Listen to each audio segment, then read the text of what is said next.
Good morning, my fellow creamers. I'm Mystic with my host here, Mr. Ben Post, aka the Verminator.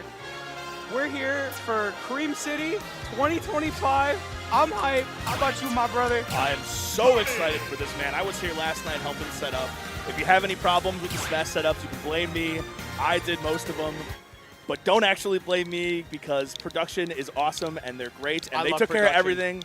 They are awesome. Josh and his whole team, and Ray and Diana and everybody just taking care of the venue, making sure everything's perfect for today. And honestly, I wouldn't have it any other way. I wouldn't either. And I'm a big creamer, so I'm hyped and I'm ready. And we're gonna start the morning off with some control fixing. Obviously, got to get that controller on. And we got Ace 47 versus Pokey. Now, I know Ace is a Joker Cloud player from North End. I don't know about Pokey. Yeah, I don't know Pokey either. I mean, I'm honestly shocked. I really thought that I would know every single person that's going to be on today. For real. But you know, starting us off with a curveball here. So nice we'll be getting a little jump scare character pick once we get into the game here. But currently banning, currently getting all set up, a little button check maybe. Indubitably. Kicking us off for the first stream set of this one-day beautiful event. I am so excited, Mystic. I'm so hyped. I'm so hyped. Cream always rises to the top. I agree.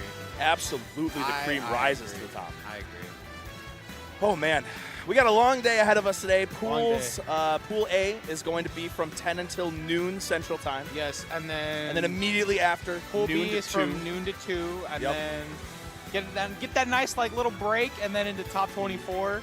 A little bit of lunch going down to the 3rd Street Market. That's where I'm going to be. I'm about to get some tacos, bro, after like the tacos at 3rd Street, super gas. That sounds so good. I love all the food there is amazing. I love all the food there. And plenty of places here in Milwaukee to go and eat. Plenty within walking distance here of the Baird Center, which is the venue for today's event. Yes, sir. Yes, sir.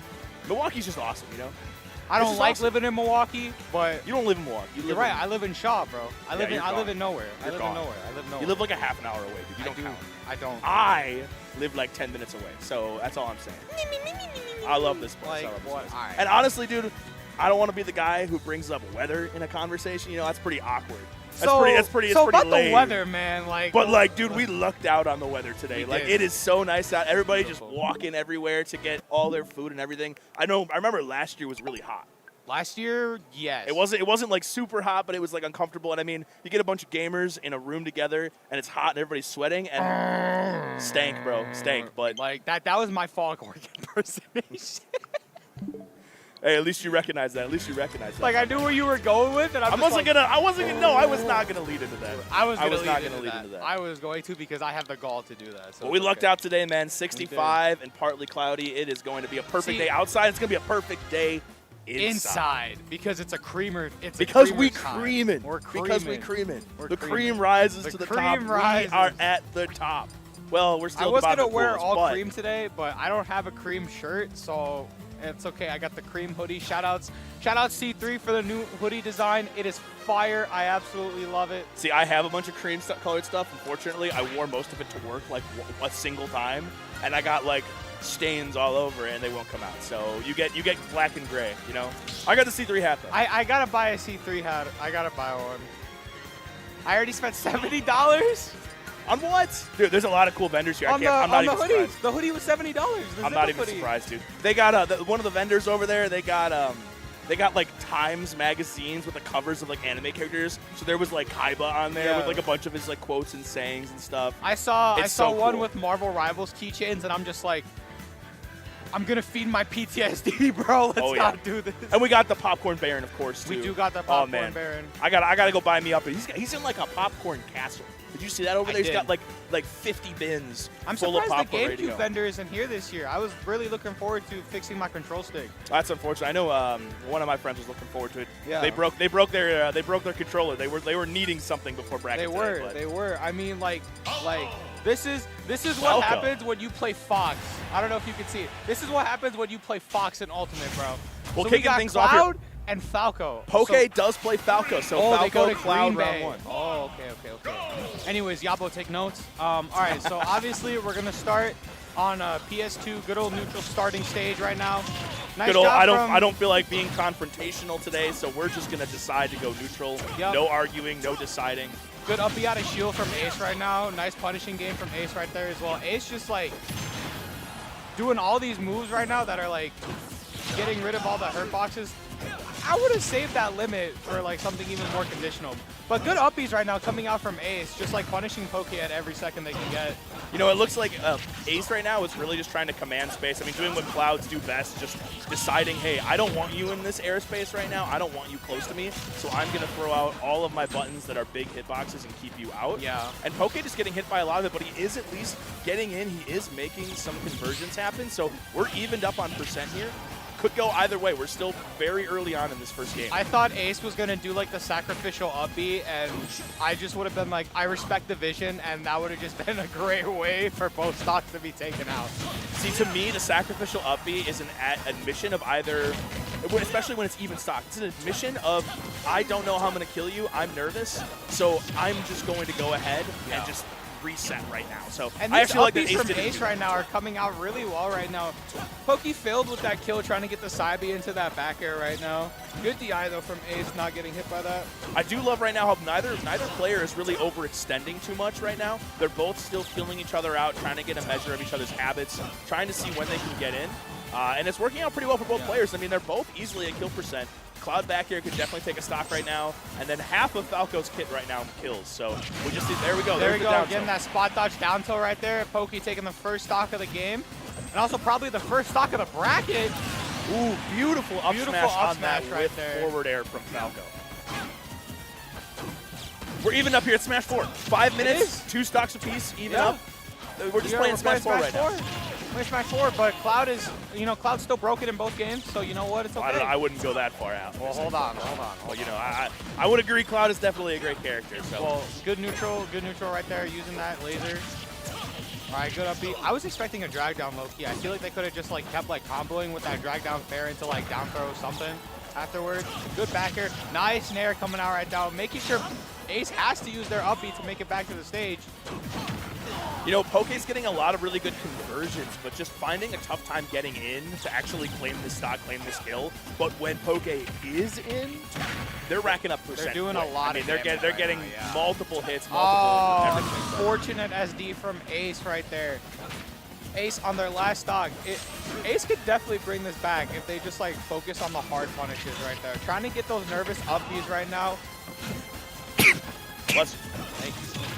Good I mean, Ace is really got to make something happen here. I mean, 72% is not too far off from kill percent for Cloud. You're right. Couple they more just have to uppies like at his shield preserve their stock, and right now they're doing a great job at that. Trying to get those back airs at ledge. Nice up B again. That's like the 5th up B right now for this stock. Trying to get another up smash from the platform. Failed the grab. Good, good little jab. Trying to get the downer at ledge. Yeah, Ace remembering that first stock, how easy it was to rack on percent because Ace just kept throwing out up B every single whiffed aerial, every single whiffed approach that Poke was doing. And that's just kind of Cloud's like game plan, Like if they're just like really on your shield, it's just up B is just like the most optimal thing to do because it'll just like give them the hint like, yo, if you keep touching my shield, I'm just gonna up B. See like that right there? There you go. Limit up B out of shield, taking the stock. Now both players are on their last stock, and honestly, it could be anybody's game right now. I mean, 58% is a lot of extra credit, but for a combo character like Falco, that's like 1 or 2 openings. So if you're looking at it from Ace's perspective here, you're not too far behind. You're not really too upset about 50-60%. Nice up B limit right there. Good up B. Ooh, a little bit of the mash on that up B right now. Yeah, kind of pulling the trigger a little bit early. It's not really what you want to do against a character like Falco with such good combo starters and everything. But we didn't pay too much of a price for it, so I feel like something that Ace probably should start doing more is like anti-airing more, because Falco's so like mobile in the air, and just getting anything that involves an anti-air is just gonna like invalidate like Falco's just like nairs and down airs and everything. Good back air right there coming out from Pokey. Ace preserving that jump, making it back. Nice job from Ace right now. Cloud almost getting that limit. Get that up smash, not gonna connect. Ace has limit right now. Failed with the limit up B. Oh, that's so unfortunate. Good forward air right now coming out from Pokey. I think Ace was trying to go for a drop down through platform B reverse neutral B. Yeah. But unfortunately missing the input for that drop and down. Good SDI from Pokey right now. Pokey's just suddenly like understanding the uppies and just trying to SDI out of them to not get hit by the second hit. Good landing back, good falling back air from Ace right now. Good up tilt. Ace trying to charge up that limit. Good grab Great right dash there. grab. That was a great dash grab right there. Trying to get that forward air. And Ace catches the bringing double it jump back onto with stage the neutral with B. Limit Blade.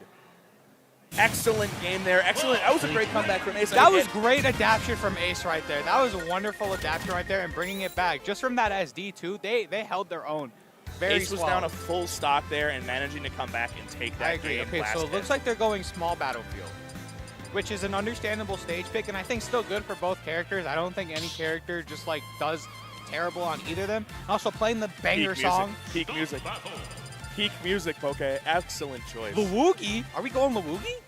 You know what? I don't know how I feel about this character switch if we are switching to Luigi here. I feel like the Falco. I feel like the Falco really had it there, especially with that big lead. Yeah. At the end there, when Ace was just pulling back a lot, not making such bad approaches, not really like letting off of shield close by. I agree. Poke's game plan just kind of fell apart because he was really just catching a lot of approaches with short hop aerials, and it just wasn't working out anymore. So we just need to see a slight adaptation there from Poke, and we're going to be in a really good shape. I here think for the I next think game. we could have a game clear. It's absolutely in the cards. I think it's possible. Hey, nothing's over till it's over, as they For say. real. All right, good combos right now from Poke right now, trying to make sure Ace doesn't get, you know, in their space. Jumping away right now, just trying to play the distance game. What I do respect from Poke right now is there's not a lot of button mashing in disadvantage, because that's a really fatal flaw that people do against Cloud is, you know, you're getting up air, you're getting up tilted, whatever, and you're going to throw out your move that you think is going to stop you from getting comboed. But in reality, Cloud just throws out that massive sword, and you end up EDP 4%. So Poke doing a really good job of avoiding those extensions and not giving a ton of extra percent to Ace. However, we are seeing a bit of a percentage discrepancy between these two players. Ace is bringing it back right now, and Ace is doing a really good job just understanding like where Poke is doing. Wow, that dash tech almost taking it That there. I feel like that was a little bit of Grandma DI. Like It was a little bit of Grandma I DI, think but it was Grandma DI. bit of a wasted limit there. I mean, I honestly thought they did not have their jump, and I was like gonna like feel the pain in Ace's face, like player cam, if that was like a thing. I feel like at that percent it wouldn't have been techable, so just going to ledge and then pressing over. Nice edge guard right there. I think that's what Poke needs to start doing, is just edge guarding. Yeah, That's how Ace was able to like make it back most of the time. Against a character like Cloud, I always have felt that like neutral and playing the game in a normal way is just not how you play it. Yeah. Cloud just cheats in neutral with a Good big up up smash smash right there. with Nice big punish from aerials with Ace. the sword, and if you just keep going in, you keep giving him opportunities to hit those moves, you're going to be in a bad nice spot. reflector right there from Poke. Letting Ace get back to stage for free again. It's not really what you want to see. You want to see out there with a down air. You want to see out there with that nair to just kind of disrupt the. That up smash the didn't recovery. hit. That was wild. Taco sucks. All right, nice up B right there. Ace bringing it back. Ace is doing a really good job just bringing back all these percentages. Like even when Poke has the lead. Like Poke is. Wow, that was only that a was- percent off from. That was not killing. unfortunate. Oh my god. Getting Excellent the sour catch on the spot ledge there. hang, though. Yeah, there was a sour spot there too, which is the really unfortunate part. Gonna get that up B, not gonna get the second hit of it. Nice forward air into the side B. Take your 36. That Forward is- air that side is- B, that is take a your crazy 36. 36% right now. Ace has like about 15 seconds left to use this limit. I mean, hey, if you look at Spargo, sometimes he doesn't And even there use it the is. limit. He just uses the better air drift and everything. Yeah, that's true. Limit does have its perks. I thought we were gonna Great, expect it down air. great. Great wall jump from Poke right now. Good blade beam. That up smash is just not hitting. But Well, also, I mean, it's like, also, you're if trying to you're- punish Cloud fair. Like that Yeah. move is like super safe. Like you're not gonna get anything from it. You just gotta like let it hit your shield and just try to regain neutral from it. Another See, nice again, little not forward air. mashing any disadvantage. And there's the back option, air. but that back air will take it there. And Ace takes it 2-0. Good stuff to Ace right there. Great gameplay right there. Great stuff to both players. Clean two stock there for game 2. So great job from both players, of course. Indeed, indeed. Yeah, I hate Cloud, man. I do too. It's just, that forward air side B. Every time I get hit with it, like there's a part of me that just like cries on the inside. It's like it's just not fair, man. It's like, why can't I have that as Green Injury? Don't say anything. Don't say anything. Don't say anything. I'll say it after comms. All right, fair enough. Fair enough. I work so hard in this game, man. I work so hard in this game. I have to work harder than you. No. You can kill like at 30 with F smashes violently. That's ridiculous. This character sucks. You don't, bro. Bro, do you not see Spargo, Shiny Mark, and Leo saying that Plant is better than Byleth? That is the community that we live in, okay? Nah. You have Plant who's Nah, better that's than not how it Byleth. works, man. That ain't how it works, man. Yes, That it ain't is. That's how it works. Listen, top players are privileged. Reno is the only person carrying Byleth right now, and yet Plant has more reps than Byleth does right now. I'm sorry. It just I don't know what else to say, man. Low tier, listen, the low tiers get a lot of they get a lot of love. Byleth doesn't get any love, bro. And that character's like bottom That's 5. you're a mid tier, dude. No, That's they're just bottom 'cause 5. No, They're that's bottom not- 5. That's just not the case. They're hard carried by Nair. Everything else, they're bottom Do 5. you like go to sleep like writing notes about how bad your character is? Like you just like that's how you go to bed at night? Why Like do some people count sheep. Some people like say a prayer or something if they're religious, and you're like, oh, Violet sucks, Violet sucks, Violet sucks. Well, Bottom 5 in the game, Piranha Plant's better than my For real, character. why do you think I stream Marvel Rivals every single day where I could just be playing Byleth and making sure that character's great again? I'm stuck in plat. I'm stuck in plat, bro. I can't get to diamond. Dude. I can't, bro. I can't anymore. Next time we play in bracket, you're getting my Piranha Plant. Bet you're getting my Ridley. I actually don't even own Piranha Plant on my Switch. Never downloaded it. You know, I will never forget the day that Sakurai chose Piranha Plant over Rex, and I wanted to cry. I saw the Rex me outfit, and I was like, I'm in shambles. Who is playing Psycho Soldier right now, dog? Dude, you know it's a fine. Wait, this is hype. This is hype. We Kaiser got Blue Goat versus versus Oat Kaiser Goat. Blue. Oat Goat. Oat Goat. Oat Goat. We love Oat Goat here. We're Oh. Oat Goat gamers. Oh, Bayo's Madison on my screen. represent. Bayo's on my screen. Wake me up when the set's over. All right. Come on. You're gonna say that about Bayo, not about Game & Watch? Listen, no It's Goat. It's Goat. It's Goat. Come on, it's Goat. All right, well, hey, let's get this started here. Small battlefield. Honestly, I respect it over PS2 because honestly, PS2 is nice, but it's like I need variety. And small battlefield, nice variety. Gonna get that down throw back here with with Goat. Getting that bats within, not getting hit by the full Nair conversion. Baxton absolutely saving Kaiser Blue from a little bit of extra percent, but we're already at 83 unanswered percent. 9 Oh, yeah. Are we going to see the first 0 to death of C3 today? Nope. Commentators Absolutely correct. not. Commentators correct. Why would you say anything? I'm sorry. Oat still got a pretty commanding lead here, and with Kaiser Blue at ledge, you know, it's not Trying to looking get too that good up for him smash. here. That but- hitbox for up smash is ferocious. Oh, my God. I mean, that's all it takes for Bayonetta, though, is one combo. That dying off the top. That was good DI, too. That was good DI. That was Yes, good that was good DI. Oh, my God. Man. Just dead at 110 That's before the crazy. hit. That's crazy. That key is crazy, man.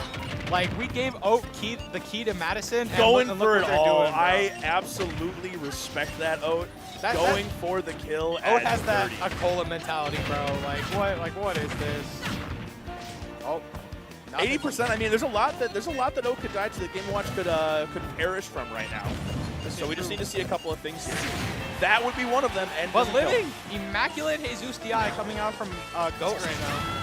That's up Bayonetta's the out of killing, shield. absolutely. Bayonetta sucks at killing unless it's back air, bro.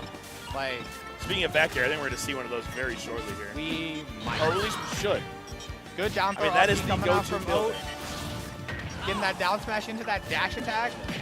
Frying pan at the ledge right now. Optimal Game & Watch plans. Mr. Skill and Fundies at his finest.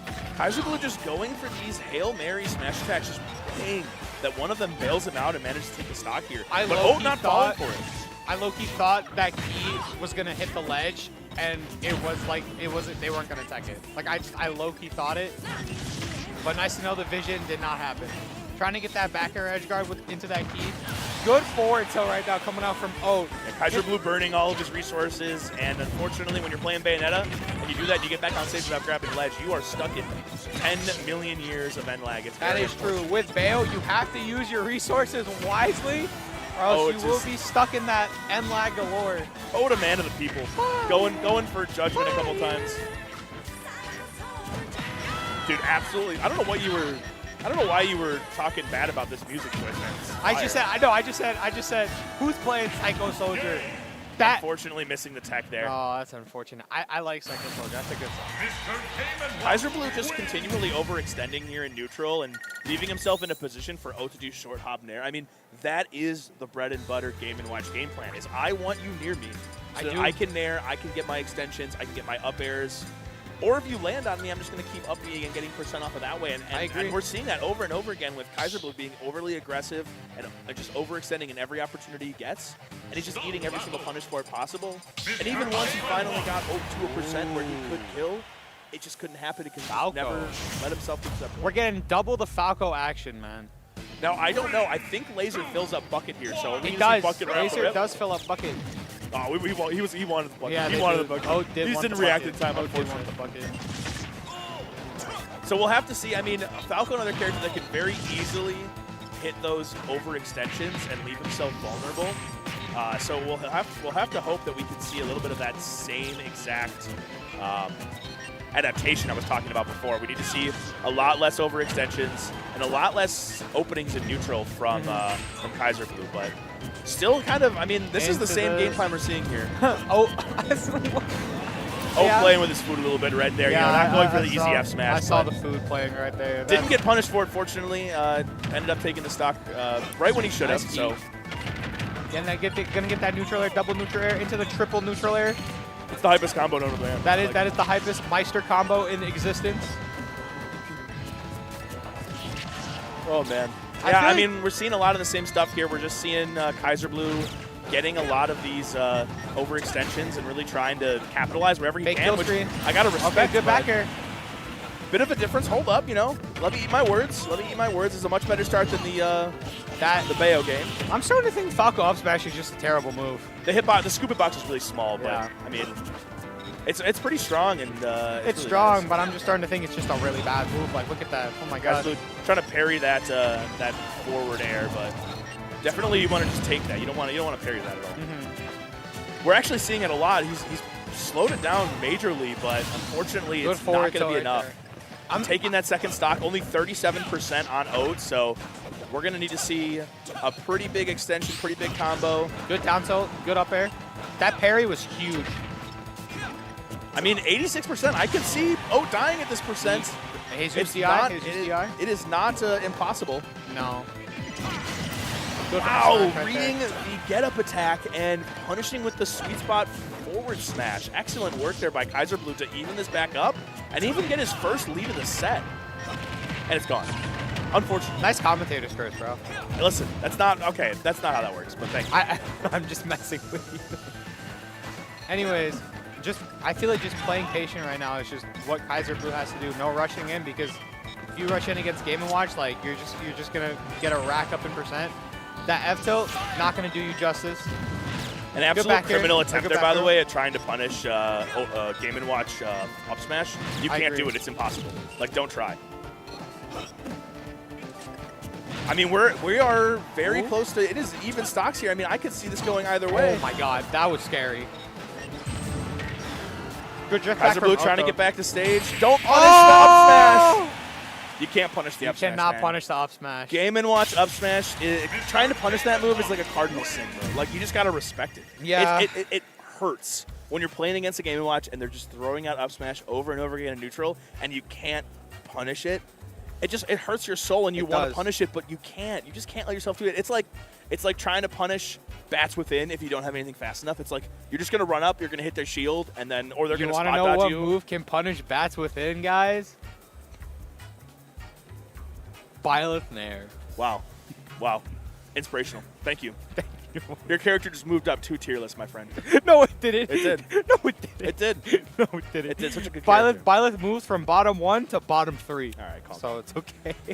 Congratulations to Oat there, though. I mean, impressive showing from both players. Impressive adaptation coming from Kaiserblue there as well. I mean, honestly, I was really looking forward to a game 3. That would have been a fire upset too, like Loki. Absolutely. I mean, there was plenty of potential there too. He really figured out how he needed to play and the overextensions he was making and pulled back on them really hard. Just some unfortunate recoveries there, costing him the stock and costing him the set. That second stock there, just trying to go high. I mean, every Game & Watch is looking for either, if they don't already have Bacon out, they're looking for either a double jump aggressive option for a shield grab or a shield up B, or they're looking for chair at that level. That horizontal level there at ledge, they want that chair. So I don't mean to be that guy, but we got our first Pro Controller user on the stream today. Oh, man. I'm out of here, dude. No, Galaxy 90. Oh, the one set I did not want to deal with. Please use a real controller. All right. I heard Pro Controller. I was like, oh, my goodness. All right, we got to back off. We can't be. Listen, I no can't disrespect, no shade, no shade. We have a love for all of our controller users in the. You know what? We may hate Pro Controllers, but at least Pro Controller users and GameCube controllers users can agree on one thing. We hate box controller users, dude. Amen. Amen. Nah. I hate box Kazuya users. All right. That one's fair. I mean, who said that, bro? Who said that? No, you said that. Oh, okay. You said that. Say that with your chest. Say it with your chest. I hate box Kazuya players. All right. No disrespect to Mario in Madison. No, I hate Mario. You're great. I hate that guy. I love. You're awesome. You know. I hate Mario. All right. You don't I'm gotta kidding. say I'm it kidding. now. I love you, Sammy. I love you, Sammy. Galaxy 90 versus Chico. So we're gonna have Hero versus Terry. That sounds really, really, really painful. I'm just gonna be honest. To watch. To play. No, not to watch. It's going to be fun to watch. It's going to be electrifying. Are you kidding me? So I'm going to bet. It's going to be constant action. I'm going the to whole bet time. you $20 we're going to see 70 power dunks. We can't talk about gambling on stream. Oh, yeah, you're right. You're unbelievable. I am unbelievable. I played Stario yesterday, so my bad. I had to gamble. Accelerado, that's going to make it a little bit easier to approach Terry. This is the only time I think that Hero can approach Terry really easily. Because I think the rest of the time, with every buff, why would you ever approach Terry, dude? As a hero player, I am going to sit outside of Terry's burst range. I am going to fish for buffs. But it's also and like your projectiles. specials are so laggy. How are you going to like try and stay out of his range? Like, look at that. Unfortunately, Chico burning through most of his MP early. Yeah. And not really having a ton to show for it. Besides, 60% is not bad, but... Oh, that might be it. Right there. With Accelerado here, that might be it. No. Yeah. Wait. Oh, yeah. Nobody ever expects, with Accelerado there, up high, every single hero is going to go for a forward air or a back air there. I mean, it's just a natural reaction. Bounce, hero with bounce against Terry is beautiful because Power Wave is like one of like Terry's like neutral tools, and the fact that hero has bounce, like there's only so much that Terry can do because now like his plan is like kind of revoked. Up smash failing as always. That's too unfortunate. That's just the hero mentality. Okay, good power dunk right there. Two unfortunate punishes that Chico has missed out on now that would have probably resulted in a stock to stock. So yeah. Fortunately, not paying too much of a price for it. We still got a pretty hefty lead, but okay, good burn knuckle, good burn knuckle. But it's Terry. That lead can go away at any time. We're 3% or 2.3% off of Go Meter, which will really kind of tip the scales here. Getting that crack shoot. All right, has go meter. Hero again with Accelerado. Good auto cancel power dunk. The spot dodge at distance does not feel that great. Chico's doing a really good job just spacing. And now Ben Post, up. I got a question for you. Are you okay? I'm feeling fine. I'm feeling fine. Okay. Maybe a little less fine after that thwack. Or that, but like it was gonna happen. They were at like 140. All right, Chico's first stock is gone.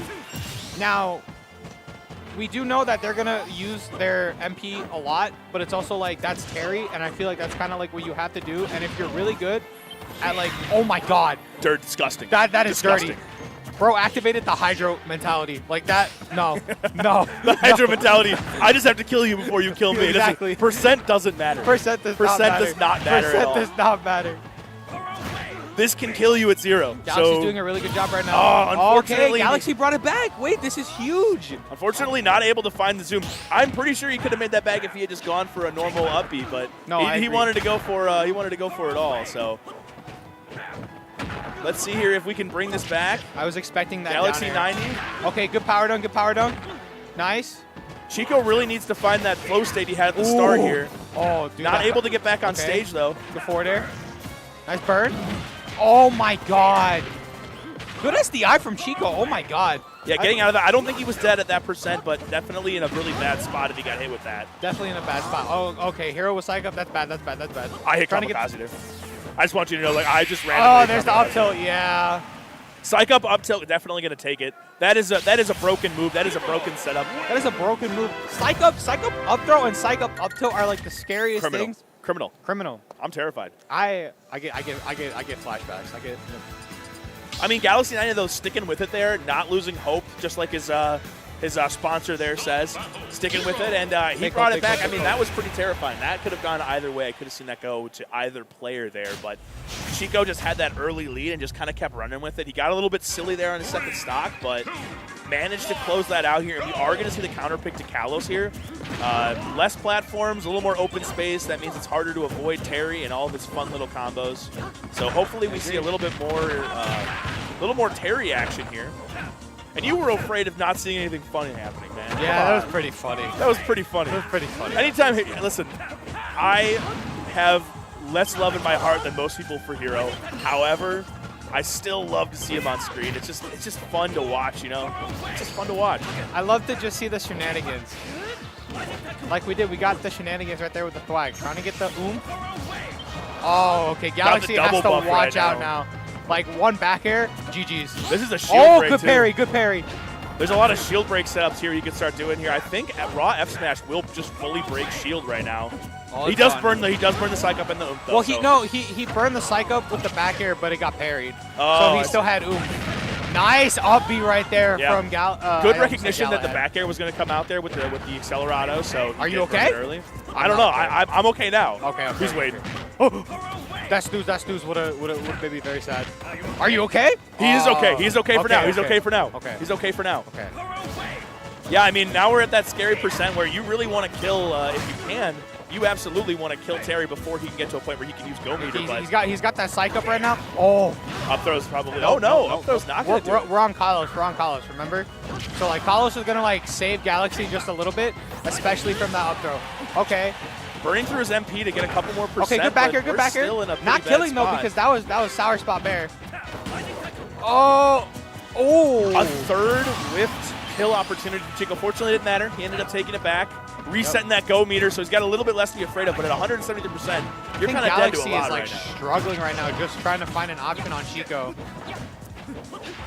Chico being very smart, trying to stay away from his options. Crit. No crit, not a real hero main. He didn't do the crit input. He didn't do the crit input. He didn't do the easy crit input. I mean, if Hydra was here? Yeah, Hydra would have done it. Okay. Hydra absolutely done it. All right, that's the first stock. Now, again, bro. Okay. 73%. He didn't do the crit input again, man. Yeah, he's really got to work on that. Yeah, Chico's got to work on that crit input, dude. Like, he definitely would have gotten it right there. Okay, getting that bounce, I was going to say 3 snoozes in a row, bro. Let's not. We really do need to see Galaxy 90 getting in there. I mean, Chico just has all the free reign in the world right now to fish for double buff and heal and bounce and get all these really easy projectiles for easy damage. Galaxy 90's got to get in there, man. He's got to get in there. He's got to start doing some damage, but we might be seeing a little bit of a plentiful lap in percent here, and a very tough spot for Galaxy 90 to be in. We do have Go Meter. The final Go Meter of the stock. Good forward tilt coming out from Chico right now. Good crack shoot, trying to make it back. Ooh, almost getting hit by that back air. Oh, that's black. Buster powering through. That move should not have super armor. Are you okay? Oh, into that psych up. You gotta watch out. Galaxy gotta watch out right now. That went through. That's insane, bro. Okay, 77%. It's possible to okay, we're being a little scared right now. Okay, that's not death because it's Kalos. Don't drop shield against Terry, folks. Let's not do that, folks. Trying to get that Hatchet Man. Crazy Hatchet Man attempt. That's that's game. Good game there. Hey, that was some great hero game. That was great hero game. Honestly, that was really funny hero gameplay. I rock with it. And also, Chico brought the Dragon Quest rat. Of course he does, bro. He brings. I didn't know that. He's not one of those fake hero players. Oh, that just likes to play in top deck like me. I love top decking. He's a real Dragon Quest fan. This guy. I love, dude. I bet he doesn't have a Greninja plush in his bedroom, bro. I don't. You're a fake Greninja main, bro. I don't. Dude, I can't stand it with these stereotypes about Greninja players, man. All right, I am a normal working class individual. I'm not some freak. Dude, don't give me that look, bro. You don't know me like that. Remember the last time we were in a carpool and you know? Hey, yo, come on. What happens in the Verm carpool stays Oh yeah, in the you're Verm right. carpool. You're right. Come on, man. You're right. Galaxy 90 though, that was some great Terry gameplay. Just unfortunately not able to really get in when he needed to. He didn't feel very confident anytime the hero had, anytime Chico had buffs, which is really not what you want to see. I mean, you gotta like pay attention to the hero buffs, like especially with Psych-Up, like you have to play really careful. He really needed to make some more combos happen too. I mean, he was getting some conversions, but you got to be in there. You got to be using your tilt. You got to be using that nair, and I really saw him approaching a little bit too much with grab and dash attack and everything. That's just not what you want to do. Yeah, that's not what you want to do at all. Oh, man, dude, I should have eaten breakfast before I came here. I'm hungry. Hungry for some good gameplay. I'm ready to go, man. I'm ready to go. Who we got next? Who we got next? Who's next? Who's next? Randy Evil versus dude. Another. This is all right. I don't know these players. Twilight goes to WCDC, and Randy Evil I think goes to like some Magic stuff, but not like okay frequently. Twilight I think plays Sora. I think I could be tweaking. Hey, listen, I'm down. I mess with the Sora. I mess with the Sora. I understand. I don't mess with the Mickey Mouse gameplay, bro. That is the Mickey Mouse character right there. It kind of is. You know, yeah. He kind of be silly. He kind of be silly. I gotta get a cough drop, bro. I'm already like losing my voice. So you gotta work on your yapping ability. And I don't have I can't say the word. Dude, this man right here. You know what the only sad part about commentating is? I can't go out there. I can't be following around with my friends and see how they're doing in brackets. I can't be making fun of unfortunately, they're doing all paper brackets today for the first part. Yeah. So no character data, GG's. Yeah. Well, I think they might be doing character data, but I can't make fun of Yabo either, bro. Like, I'm sad. Unfortunately. You can make fun of him after. You're right, but it would have been funny if he was on stream. That's true. That's true. Then what a Conda said, bro. I would have been like, oh my god, this guy's failing right now. No, actually. All right, tags are made. Stage has been chosen, maybe? They're going to PS2. Gentlemening? They're going to PS2. PS2? They're going to PS2 Gentleman's FD? That's a counter pick. That's crack. You can do it. It's in the rules. You can gentleman to any stage. There's no way we're getting it is in the rules. Gentleman, bro. Ladies and gentlemen, we are having our first gentlemen's to a non-PlayStation 2 stage. Ladies and gentlemen, we are having our first, like, insane starter stage. Claude on FD. Claude. I like it. Dude, you know what they're saying? They're saying no platforms, no shenanigans. We both have our big swords. We're using our big swords. Bigger sword wins. So one slays dragons or has super effective damage to dragons, and the other one, well, it's a big sword. It's just a big sword. Big sword. It's just a big sword. Listen, I respect the big sword play. I respect the dragon slaying sword. But so on the ground, I feel like Lucina has slightly better range with the tilts and with a burst option. Yes. But I feel like Cloud's definitely got the air superiority here. I agree. And the better kill power, too, with limits. We should be making this back. No double jump, actually, so not able to make that back. Very unfortunate. A little bit of an early kill, to be honest. I mean, you don't really want to be dying sub 100, even though that was exactly at 100 with Cloud. You kind of want to be making it a little bit longer than that. So. Yes. I don't know about the spot dodge there, but we are getting the shield break. Oh no, a dash attack punish on the shield break. Unfortunate. I think Randy Evil is just pressing a lot of buttons and just hopefully like working or just praying that they'll work. Whereas that's what I'd be doing sometimes too, you know? Whereas like Twilight is just like understanding that button mashing and is punishing for like almost like every whiff and just every laggy option. Yeah, it does kind of look like we're seeing a Fundies Lucina and a gameplay understanding Cloud, and that's just never something you want to see, man. It's never makes for a good set when your opponent just has a better understanding of the game and your character's archetype. Yeah. Like there's just a lot of burst options. There's a lot of just button mashing.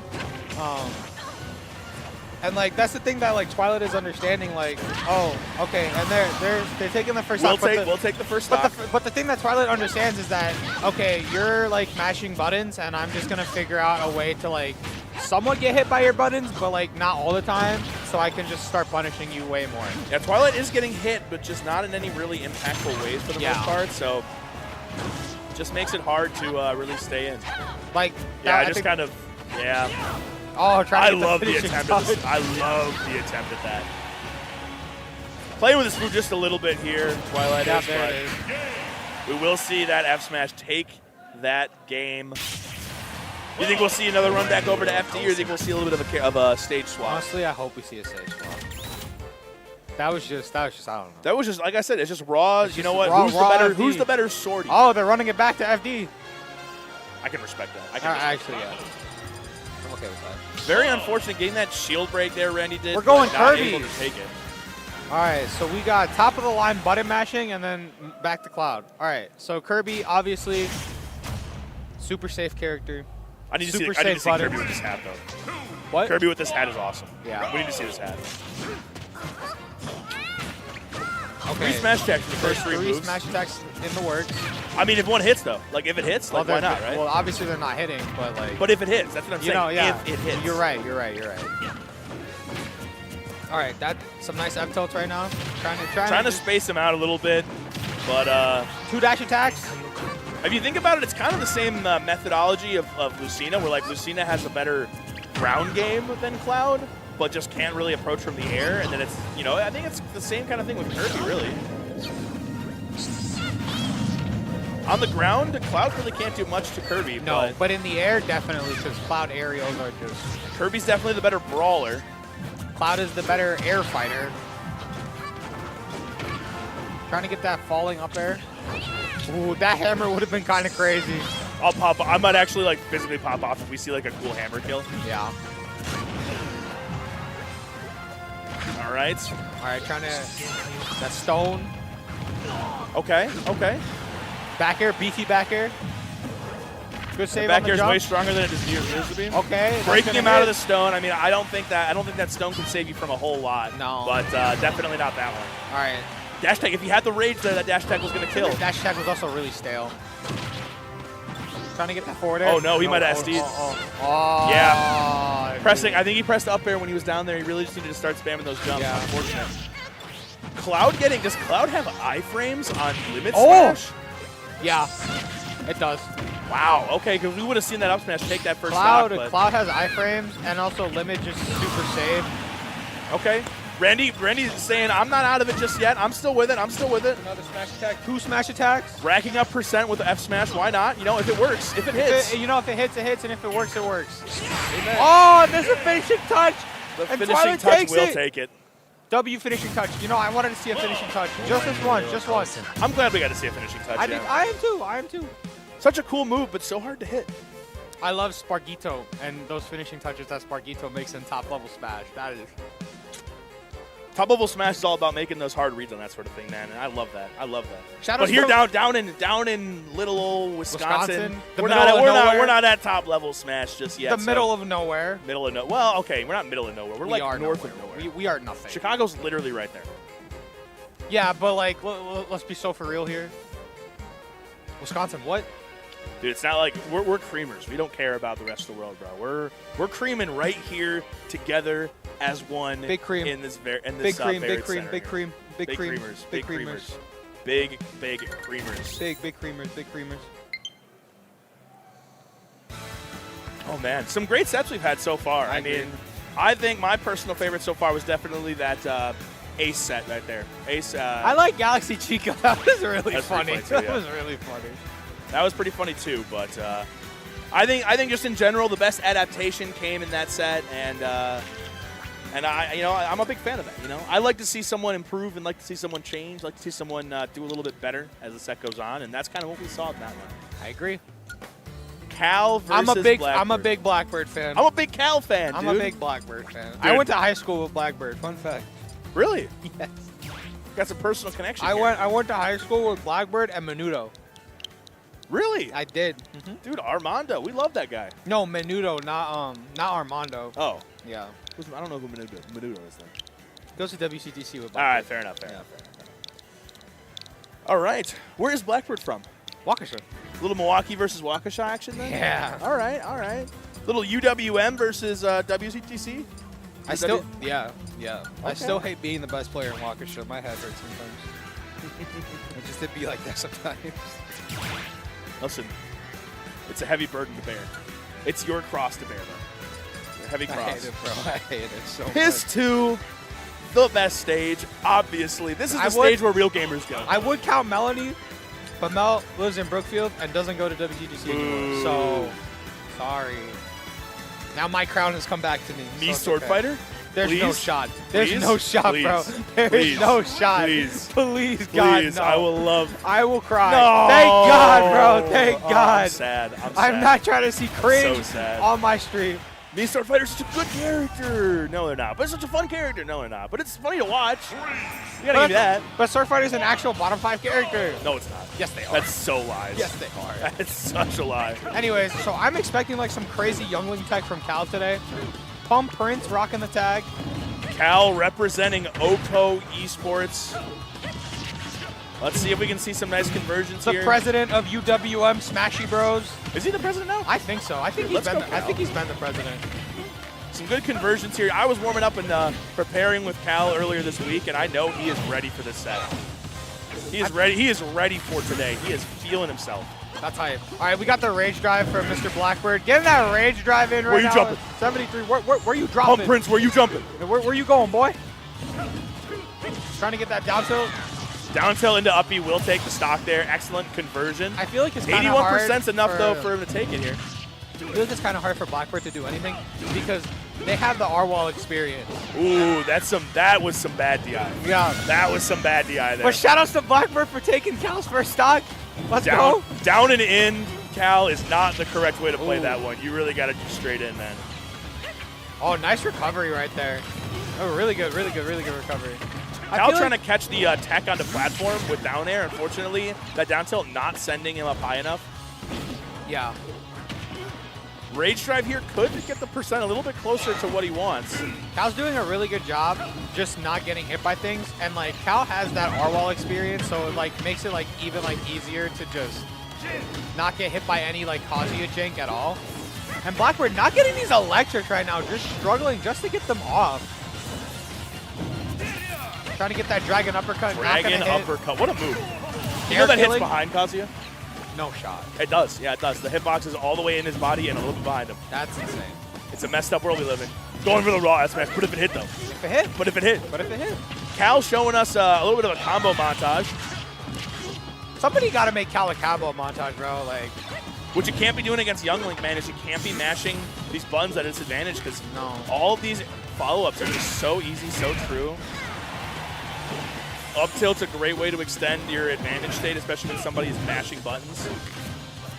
We are seeing here, though, potentially the end of Cal's second stock. Yeah, we are going to see it. Okay. We're down to last stock here. 104% on Kazuya, and Rage Drive has already been blown, so as Young Link, you don't have to worry about that option at all. You're just playing to maybe take the stock oh my as early God. as you can. this might be huge. Yeah, Kazuya definitely a character that can make these comebacks happen. I mean, we're at 70, You get a attack from Blackbird. Electric up smash will take it right now. They haven't landed a single electric. Yeah, there it is. But down tilt up air is just too easy, too true, too simple for Cal. Yeah. He will take game one. We are probably going to see bans because as a Kazuya player, I am sure he wants to go to FD Town or Kalos. And I'm also sure those are the 3 bans that are coming, so we're probably going to go small battlefield. Yeah, we're going to go small battlefield. How does he know this, ladies and gentlemen? How does he know this? I can see the future, man. I can see there's actually a delay. I see the delay over on the stream runners. Another This guy, bro. This guy. I actually just like I can. You just play R-Wall like every day. And I don't play Arwell every day, but I also know what stage. Listen, I've studied Kazuya extensively. I know exactly where not to bring him. That's Hey, why when I we played had against to. Galleon on stream at Cross Up, I brought him to FD. Oh, nah. We had to. We had to. Gotta love #1 being Kazuya. All right, good gentleman right there. Cal using gentleman is really smart, so because tough guy is just existing. Oh yeah, absolutely. You cannot be pressing your full jab in this Yeah. matchup. You absolutely cannot. You gotta use that gentleman. Trying to get that 10-hit combo, obviously not gonna work. Cal too ready for it. We ready are for now that 10-hit. losing Rage Drive, and And that down up B tilt is up B. absolutely going to take it. Cal always ready to hit those. I mean, I know it's got a lot of advantage, but it's still something that requires a pretty dedicated input, you know? Like, it's not like Getting something you those just gates of casually hell. do. You got to be ready for that. Yeah. Getting that Gates of Hell in right now. I feel like Cal just like understood like their game plan and everything, and Cal is now going to just punish them. Good boomerang conversion from the grab. Great combos here. Great, absolutely amazing combos. Cal's combo game is actually doing really, His really understanding right of Young Link is crazy. I mean, he knows these combo routes. He knows how to get in. He knows when to stay out. Yeah. And how to do so and what the best way to do it is. I mean, Good bombs. All right, nice up B. Okay. Oh, dude, that would have been so hot. That might have actually been the stock. That would have been such a hype kill, though. That would have been the clip of the century, man. Rage drive is gone that again. rage drive with that back air. Okay, good back tilt, good back tilt. We are going to need to see this stock close out here. We really need to see Blackbird hitting his confirms. I don't think I've seen him hit a single I haven't electric seen a confirm. single electric. Like, he's been struggling hitting these electrics. Like, he's been hitting, like, you know, getting straight hits, getting percent and everything, but you really need to be seeing a little bit more. Yeah. That's probably going to take the stock, though. No, it's not. Wow. Okay. No rage drive, no kills, I guess. No rage drive, no kills. We're getting to a point where Charged Fire Arrow is going to take the stock before Cal can do anything else. Real. It's a foul. Not going to kill. Good tech from Cal. Youngling up B. Oh, so into high. the spike. Catching the hang from ledge, though. You don't have a lot of invincibility. That's at death that from percent, forward but air or forward forward throw. throw is definitely going to That take is the definitely stock. going to kill. No, okay, dragon uppercut. Why not? Why not? It hit, Why didn't not? it? Okay, good back tilt, good back 66%. tilt. I mean, this is easily a percent where this could get evened up pretty quick here. Blackbird just has to watch out because Younglink has all these like tech options, and it's just like you got to keep teching. Look at that right there, no tech. Cal trying to go off stage, trying to end the game right then and there, but Good, nice 1-2. fortunately not able to. Okay, Twin good. pistons, baby. Twin we love piston that up move. tilt. Let's go, baby. Not getting hit. Duria. Yeah, I think we're seeing a bit of a downfall here, but Oh, dude, I was expecting dragon uppercut. yeah, the dragon That uppercut would've there been the definitely would have stock. taken the stock. If we can take the stock right now, there is potential for a comeback. I mean, Kazuya is a heavy comeback character, but that's that it. bomb forward air is absolutely going to take the stock That was and a finish good off bomb the forward set. there. Oh my god, These games are going so quick right now. these are pretty hype games, bro. Yeah. All right. I mean, just some great gameplay there. Cal showing us that that character can make it. That character, Young Link, has the combos, has the kill power. We weren't seeing a lot of the things that Young Links usually get punished by, some offstage edge guards. I think that a lot of the things that Young Link struggles with are just, you know, brawling up close. But with that set wrapping up, we are going to cut to a quick commercial break. We're just going to run a couple ads for you guys, you know. We don't want you to have too much fun watching too many sets. We got to have a little bit of ad revenue. So we're going to be cutting for that. We'll be right back with you guys after a short break.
We are back.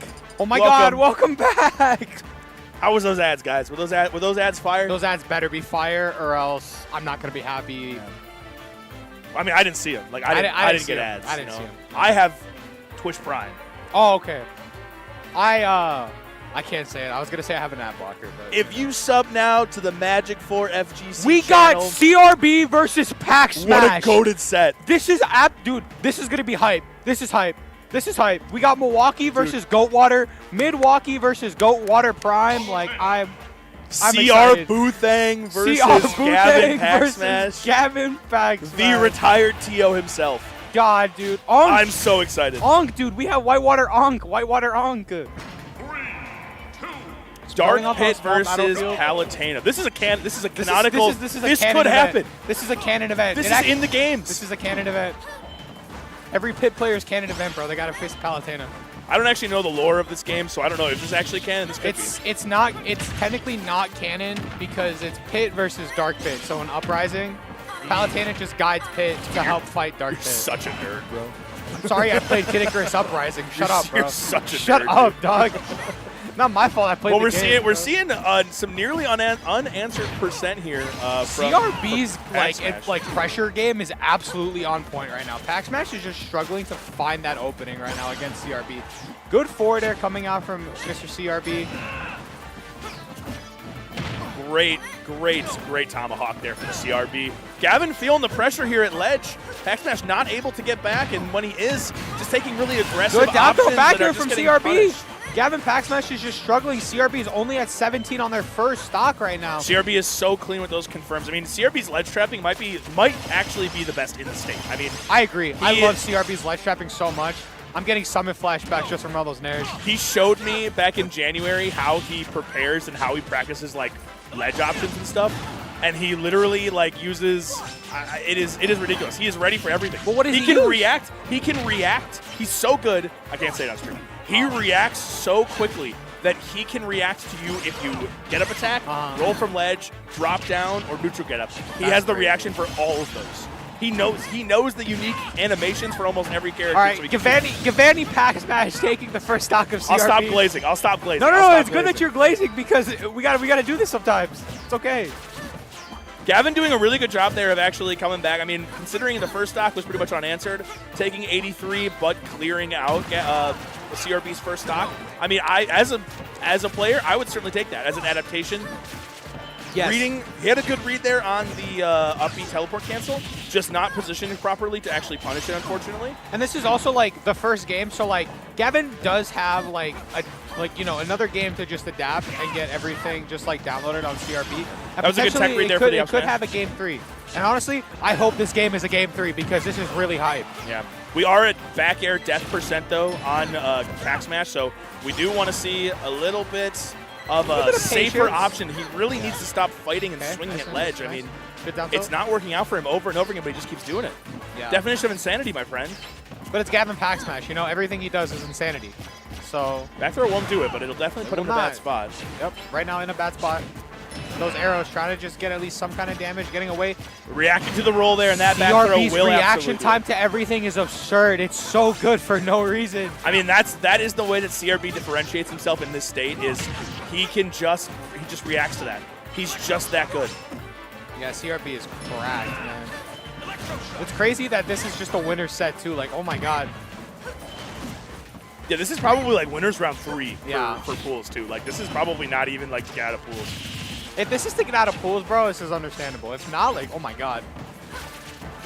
But we are going to have to see Pack Smash do a little bit more adaptation here. He's on his last stock, and CRB's only at about 91%. Not a lot that Pit can do to take this stock right now. He's going to need a little bit more percent. Down air up smash might do it. A back air at ledge could certainly do it now that he's at 110, but we're going to need to see a little bit more nice percent. Yeah, reacting to that neutral get up there, and he's still hitting the back air. That's still true. Those down throw back airs that CRB has been doing are absolutely insane, and they've been just doing such a good job at keeping Gavin away and just killing him. Like, okay, nice. Okay, nice, Nair drag nice. down smash will take it. 95%, not where you want to be playing against one of the best players in the state, but we saw, I mean, Gavin had a big adaptation between his first and second stock, so let's see if he can find it here with the third as well. Kind of just struggling, Gavin's just struggling, trying to like find an opening on CRB so Gavin can at least rack up some percent right now. Good auto reticle, just trying to get him out of there. Oh, that was... You know what? He actually still read that roll. He just didn't dash back far enough for him. That's kind of what you have to rely on, though, when a player like CRB is getting you. And there it is. Oh my God, dude! The CRV's I said CRV. CRB advantage state is absolutely crazy. The Honda CRV is just destroying at the ledge right now. I mean, crazy gameplay. Absolutely, absolutely, man. When you're playing against somebody who's so incredibly good at ledge trapping like CRB, though, you really have to start mixing up consistently. You gotta get good at ledge quickly. Because if you're not, you're just going to keep getting, you're going to get grabbed, down throw, back air. You're going to get back thrown. It's just everything under the sun that could possibly happen, it's going to happen. Gavin really, really, really wanting to go to a different stage, but they're having some fun up there on stage. Guys, disconnect your Pro Controllers. Disconnect, dude. I'm throwing hands. Disconnect your Pro Controllers. Come on. All right, well, let's see if Gavin, I mean, stocks 1 and 2 and 3 for Gavin were just two completely different stories there. So let's see if maybe that adaptation can work in his favor and can make something happen here instead of losing his first stock with only 17%. Already doing better. 17% on his first stock. Like I said, it's just a game to download and see if we can get a game 3. And Gavani needs that download, and it's okay. We're at ledge, okay. The jump from ledge, the reset. I mean, it's what he needs to do. He needs to find more unique ways to get back, and he's working on that, so that's good. Like, he's realizing, okay, my same, like, recovery plans are not working. I got to mix it up, and I'm doing that right now, and I have the lead. I think he's just got to play really patient. And, like, right there, just whip punish, because right now he's just whip punishing that forward tilt. Nice right there. Okay, I understood the vision. I understood the risk. Yeah, now we're back at ledge, though, again. That's okay. Good fair, good fair, good fair. He's doing a great job mixing up everything, which is just working out beautifully for him. But now he's struggling to find this kill at 111. He needs to get down tilt up air. He needs to get down throw up air. He needs like down tilt up smash or something. Like Nair drag down into down smash would be great as well. Okay, good electro shock. Okay. Gavin taking the first stock of game 2. Gavin, that's what he needed. He needs to keep this stock alive and rack up some kind of percentage on CRB to keep the set, or just to keep the lead alive. Good nair forward air, good dash attack conversion. I mean, good recognition from Pack Smash as well. That roll from ledge side B. Worst case scenario, if it completely whiffs, then he just gets to reset because he gets to cancel against the ledge, which is super nice. Yeah. But also, like, he's saying, like, CRB, if you fail to get this lead, that back row is taking it. Okay, he's got a 43% lead right now on both their second stocks.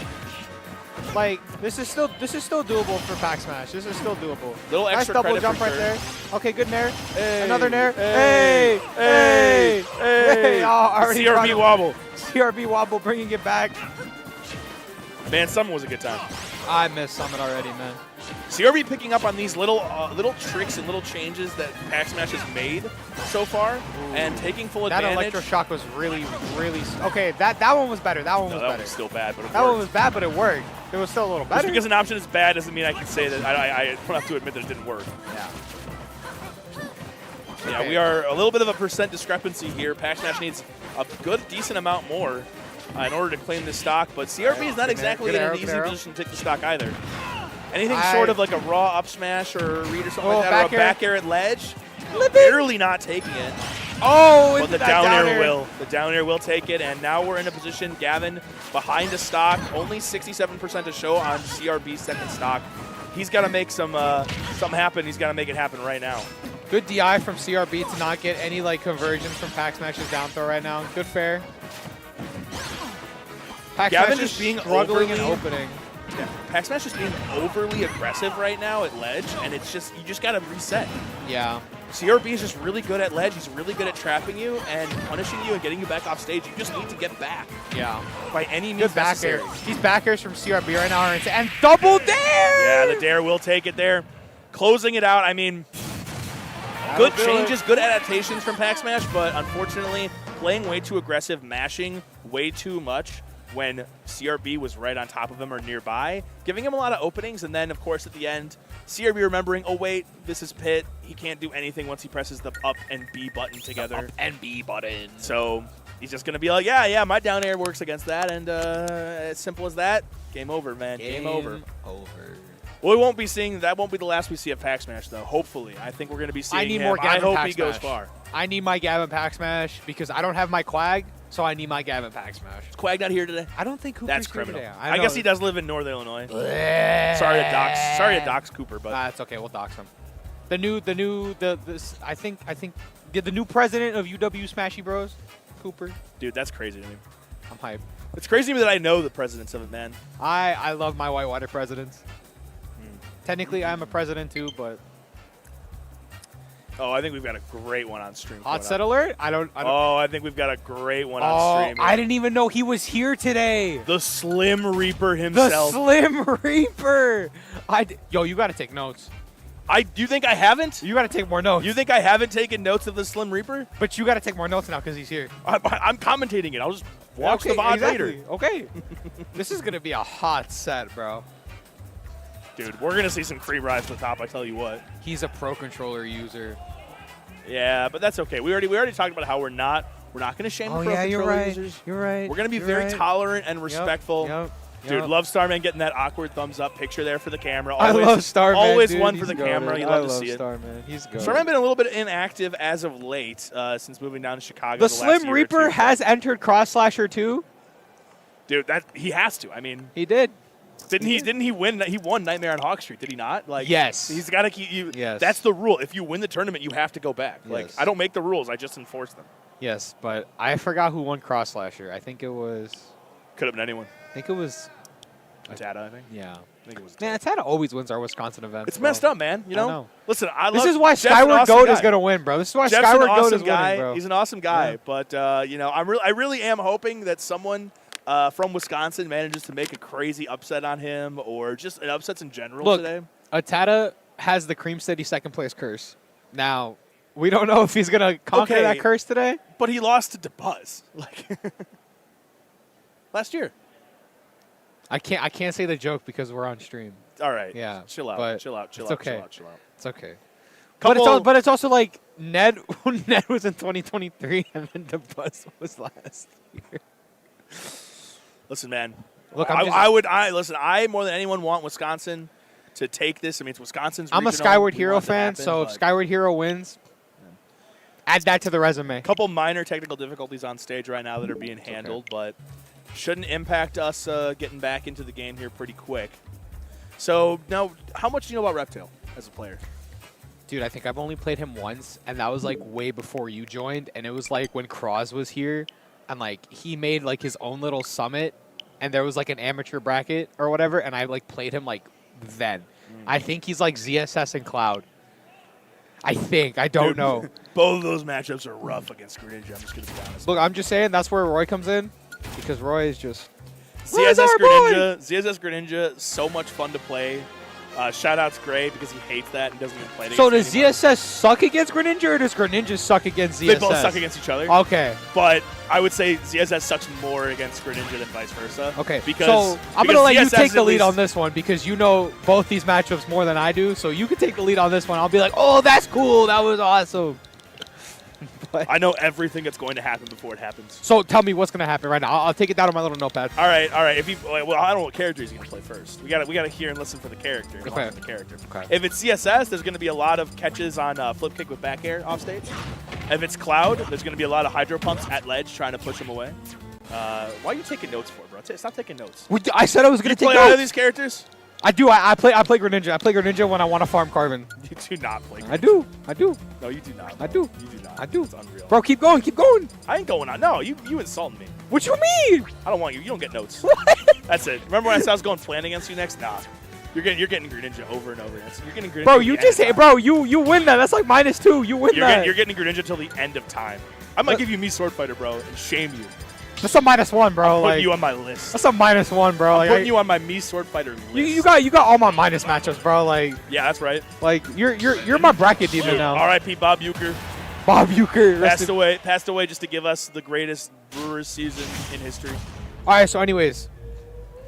got the Cloud here. Greninja.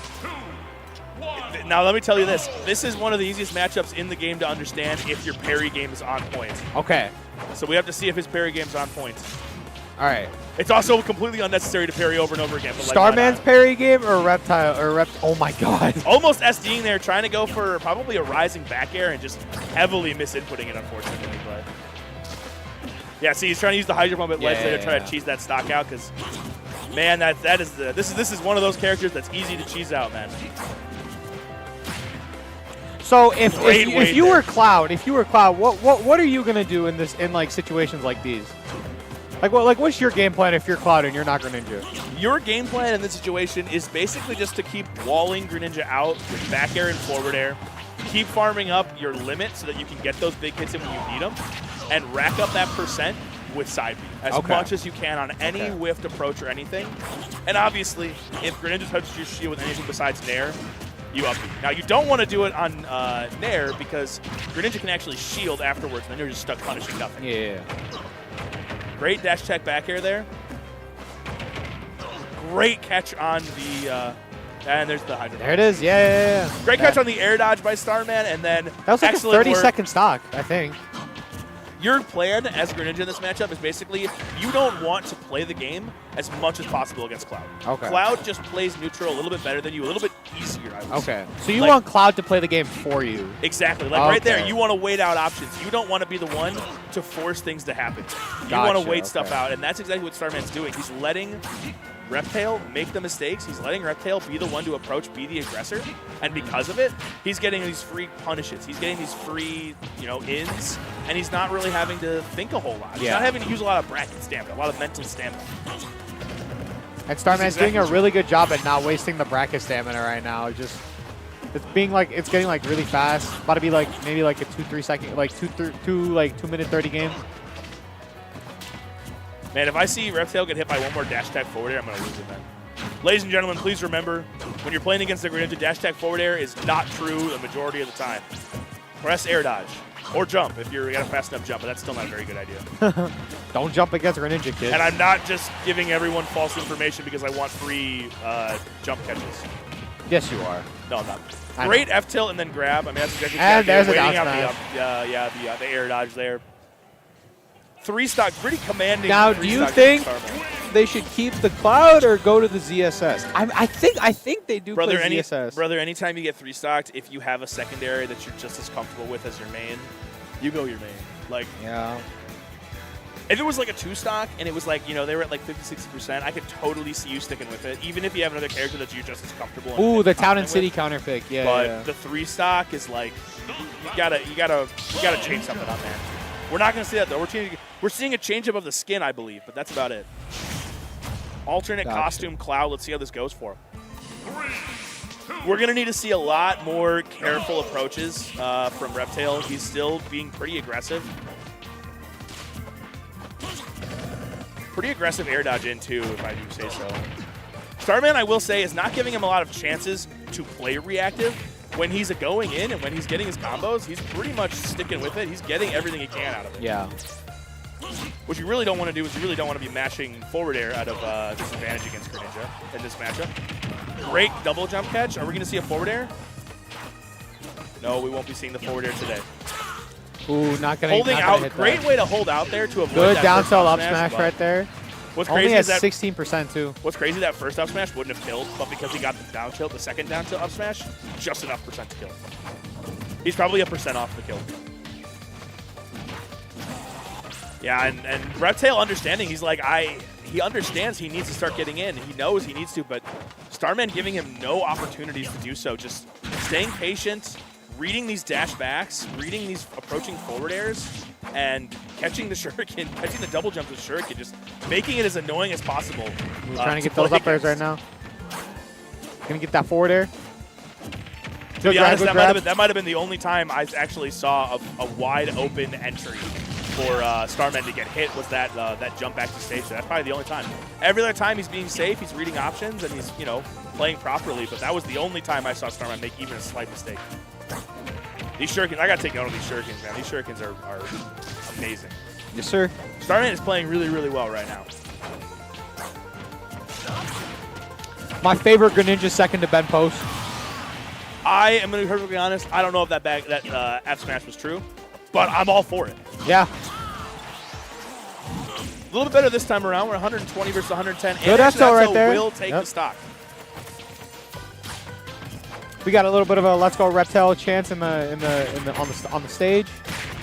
Okay. Oh my God. Oh my God. He's cooking. These are some Gordon Ramsay like combos right now, man. Like, let my compliments to the chef, brother. my compliments to the chef, indeed. Trying to wait out an air dodge there. I like that a lot. He's been doing that too much. Reptile understands he's waiting out the air dodges, so he's trying not to give him as many, which is very smart. Good adaptation from there. Starman not doing the proper SDI for that. You actually can just get out of it for free as Greninja. He's going for straight cheese right now. Okay. Not confident hitting the up smash. That's okay. Reset. That up B being invincible, you don't really want to mess with that. Down throw, shadow sneak. No, and down throw. there it is. Reading the air dodge with forward air. Excellent finish there from Starman. That's going to be a 2-0 victory. That was a very excellent combo. I'm so happy I got to see Starman play on stream. That's excellent. I love that. I'm proud of you. Love you, Sean. You're a great guy. I'm very proud of you. Dude, what are you doing right now? You're making a TikTok? That's ridiculous. No, dude. I was snapping somebody, bro. This Gen Zer, bro. Can I not snap my homie, bro? Nah. Get that out of here. Get that out of here. Isn't Greninja just so much fun to watch? Huh? Greninja's just so much fun to watch. I love watching bro. Greninja. He's just so much fun to watch. I love watching Greninja. I don't know how anyone can hate this character. That character's just amazing, you know? Yeah. Great on stream, great to play. Love playing against Greninja. You can attest, right? You love playing against Greninja. I love playing against my -2. Yeah, you love it so much. I just think it's -1, bro. I just think it's -1. Whatever, man. The Byleth fan base. Oh my God, I hate when they're talking about -2s because they're like, it's Min, Sonic, and Pikachu, and I'm over here like, if you can't edge guard Min with Nair, you're just absolutely terrible at the game. It's not -2, bro. It's -1. I just don't like playing it because no, -3 is Pikachu, bro. No. I'm saying this is the third time you brought up how bad Byleth is. How about I make it 4, like a Fantastic 4? Terrible meme. Terrible meme. Ball. I'm sorry, I had to. You got your Marvel rival brain, bro. Yep, we got. That's my GOAT. We got GOAT game versus Oat. Kamui versus Oat here, so it'll be Game & Watch versus Corrin here. Corrin/Byleth. More if like GOAT Snorin. game, if GOAT game plays Byleth, bro, I'll be happy. I'll be happy because my protege is doing me justice. Other Waukesha gamer? No, they're the only other Byleth Oh. Ever? in Wisconsin. Yeah. Oh, yeah. Period. They're the only other Byleth. The only other relevant Byleth in Wisconsin. That's crazy. I'm sorry. Why you gotta say relevant, bro? Because have you seen the other ones? No, I haven't. That's why I'm saying. Like, that's there, disrespectful. and that's why. Those other Greninjas, I'm not gonna say I'm the only Greninja in the state. Yes, you are. I'm not. Yes, you are. Crab.exe, I think Mewmon counts for Wisconsin still. Unfortunately, Carvin does have a Greninja. That shit. Nah, his Greninja's bad, bro. It is bad. Did you not see the Ridley game on Yeah, stream? I also beat his Ridley. I also beat his Greninja with Ridley. Like, I don't know why you can't beat that character. It's bad. I don't think that's even a Greninja thing. I think it's just a Carvin thing. That's a Carbon thing. That clip was fire. Go Birds. Oh, he went Corrin. Okay. Snorin versus Mr. Skillin Fundies. No, it's Mr. Skillin Fundies. Mr. Skillin. Mr. Uppy. No, Mr. Skillin Mr. Uppy Fundies. Nair. Yes. That's why we call him Mr. Skillin Fundies. Anyways, GOAT Game has been taking a fat break from Smashy Bros, but is now here, I think, because for their 18th birthday. I think. Did Kamui ever go by a different tag? Yeah, Little Game. Little Game. That's okay. why I call him GOAT Game. You said that, and I was like, wait a minute. This player does look familiar. Yeah, because I didn't recognize the new tag. Yeah. Well, right now we're seeing the Oat Goat show right now. We are seeing the Oat Goat show. I'm gonna need you to get down from there, Kamui. It's dangerous up there. You gotta get back. Okay.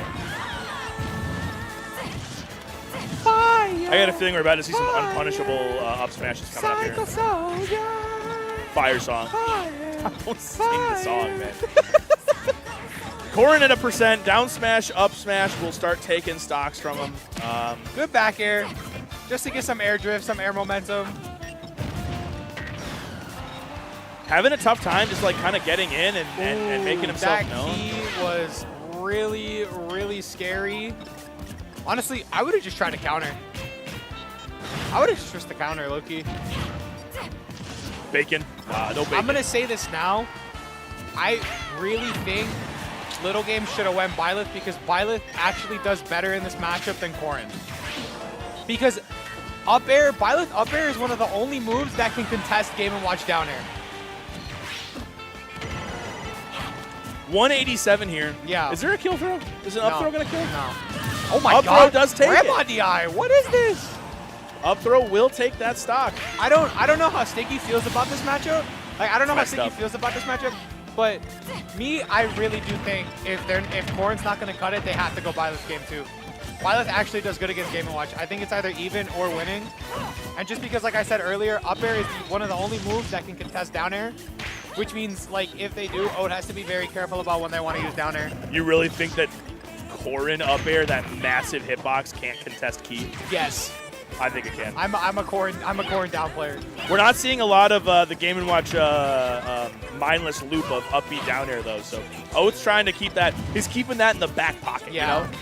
He's like, I don't want this to be my normal game plan, but I'm not afraid to do it. I know he's not. But again, once again, we are seeing the Oat Goat show. 116 unanswered %. That's going to make it 2-1 stocks. I think it's really funny that every time Ode takes a stock, they just mash up tilt. Why not, man? It's kind of funny. It's like Incineroar when you get a smash or hit a move with Incineroar and he always has a showboat. It's like the same thing, man. All right, no more, no roar. You're banned from doing that on stream, man. Sorry. I'll talk to Josh if I need to. You can't do that. Sorry, I did my Derek impression. I had to. My fault. A little game here. Kamui is really going to need to step it up here. He's going to need to find some pins. Good forward there. Some pins at ledge would be very, very nice as well, but Oat just kind of reading all of his options at ledge, getting extra %, getting these long combos to get a lot of free damage. Good, just playing keep away from the down air. Like, that's something that Kamui's doing right now. They're playing keep away from the down air. Good F smash right there. Oh, nice SDI. Held it just a little bit too long, yeah. You really, as a core, you really got to be aware of how your opponent is SDIing. If they SDI that really well, I mean, you're just completely out of luck, man. Yeah. All of a sudden, you're either 3% combo or your kill goes away completely. Ooh, nice. That pin kick is not going to take it, though. Next one definitely will. Good up tilt. I mean, up air here will probably take the stock as long as he can get the better hitbox of it. Good Yeah, up he gets air the right right there. one. Yup, that's the right hitbox. This could be doable for Goat Game. Goat Game just has to play very carefully right now, which means no F tilt, no down tilt, no up smash, basically no everything. Yeah, you just can't get hit. Good up, yeah, for real. Nair and up air are the only two moves that are okay to get hit by right now. I agree. And even then, they lead into things that aren't okay to get hit by, so. Oh, dash attack. I forget dash attack gets ledge. There's that back air. There's that scary back air. Okay, good down air. Going for an absolute cheese. I love it. Trying to get that key. Like I said, gotta watch out for that key. Oh, Goat Game's doing a lot of jumping. Good there. That up tilt did not anti-air the key. Oh my god, bro. What? That's like a war crime. We are seeing some really good adaptation here. Kamui is definitely avoiding the things he needs to avoid right now, but he really needs to. There's the key! He wasn't getting anything meaningful on that last stock. He was playing too safe, which is how you have to play in that situation. But it just means you can't get anything off of it. It's really unfortunate. Like if the Corrin was doing it, I still think that they would do a lot better if they went Byleth. You never know. Maybe we'll see the change here. I mean, pretty quick pick over to I don't Kalos. think so. I don't think so. Byleth is not. That is not a good Kalos stage. No, we're staying on court. Yeah. Okay. I was gonna say if he wanted to play Byleth, he would have not picked Kalos. When we were talking about earlier when I was saying how if you can take it to the last stock, I mean you can take the game. Yeah. What's the saying? If you can take a stock, you can take a game. If you can take a game, you can take the set, bro. W saying. We're going to need to see a lot more safer gameplay. Those Those falling nairs are going to be key for sure, and then those forward airs as well on shield. Spacing really, really well against a character like Game & Watch is super important. I don't know the Kalos understanding from Little Game's perspective. Maybe it's so they can live longer, but it's also they're going to struggle killing as well. Well, Kalos is just a great stage for Corrin. because of those walls there, pin kicking on there and being able to live a bit longer. That's what it comes down to. Good ledge hang. Corn got magnet hands for real. Yeah, that very easily could have been an ST stock there, but no, fortunately not. Corn got magnet hands. That's all that matters. 21% to 104 is not really where you want to see. 40, but good 40.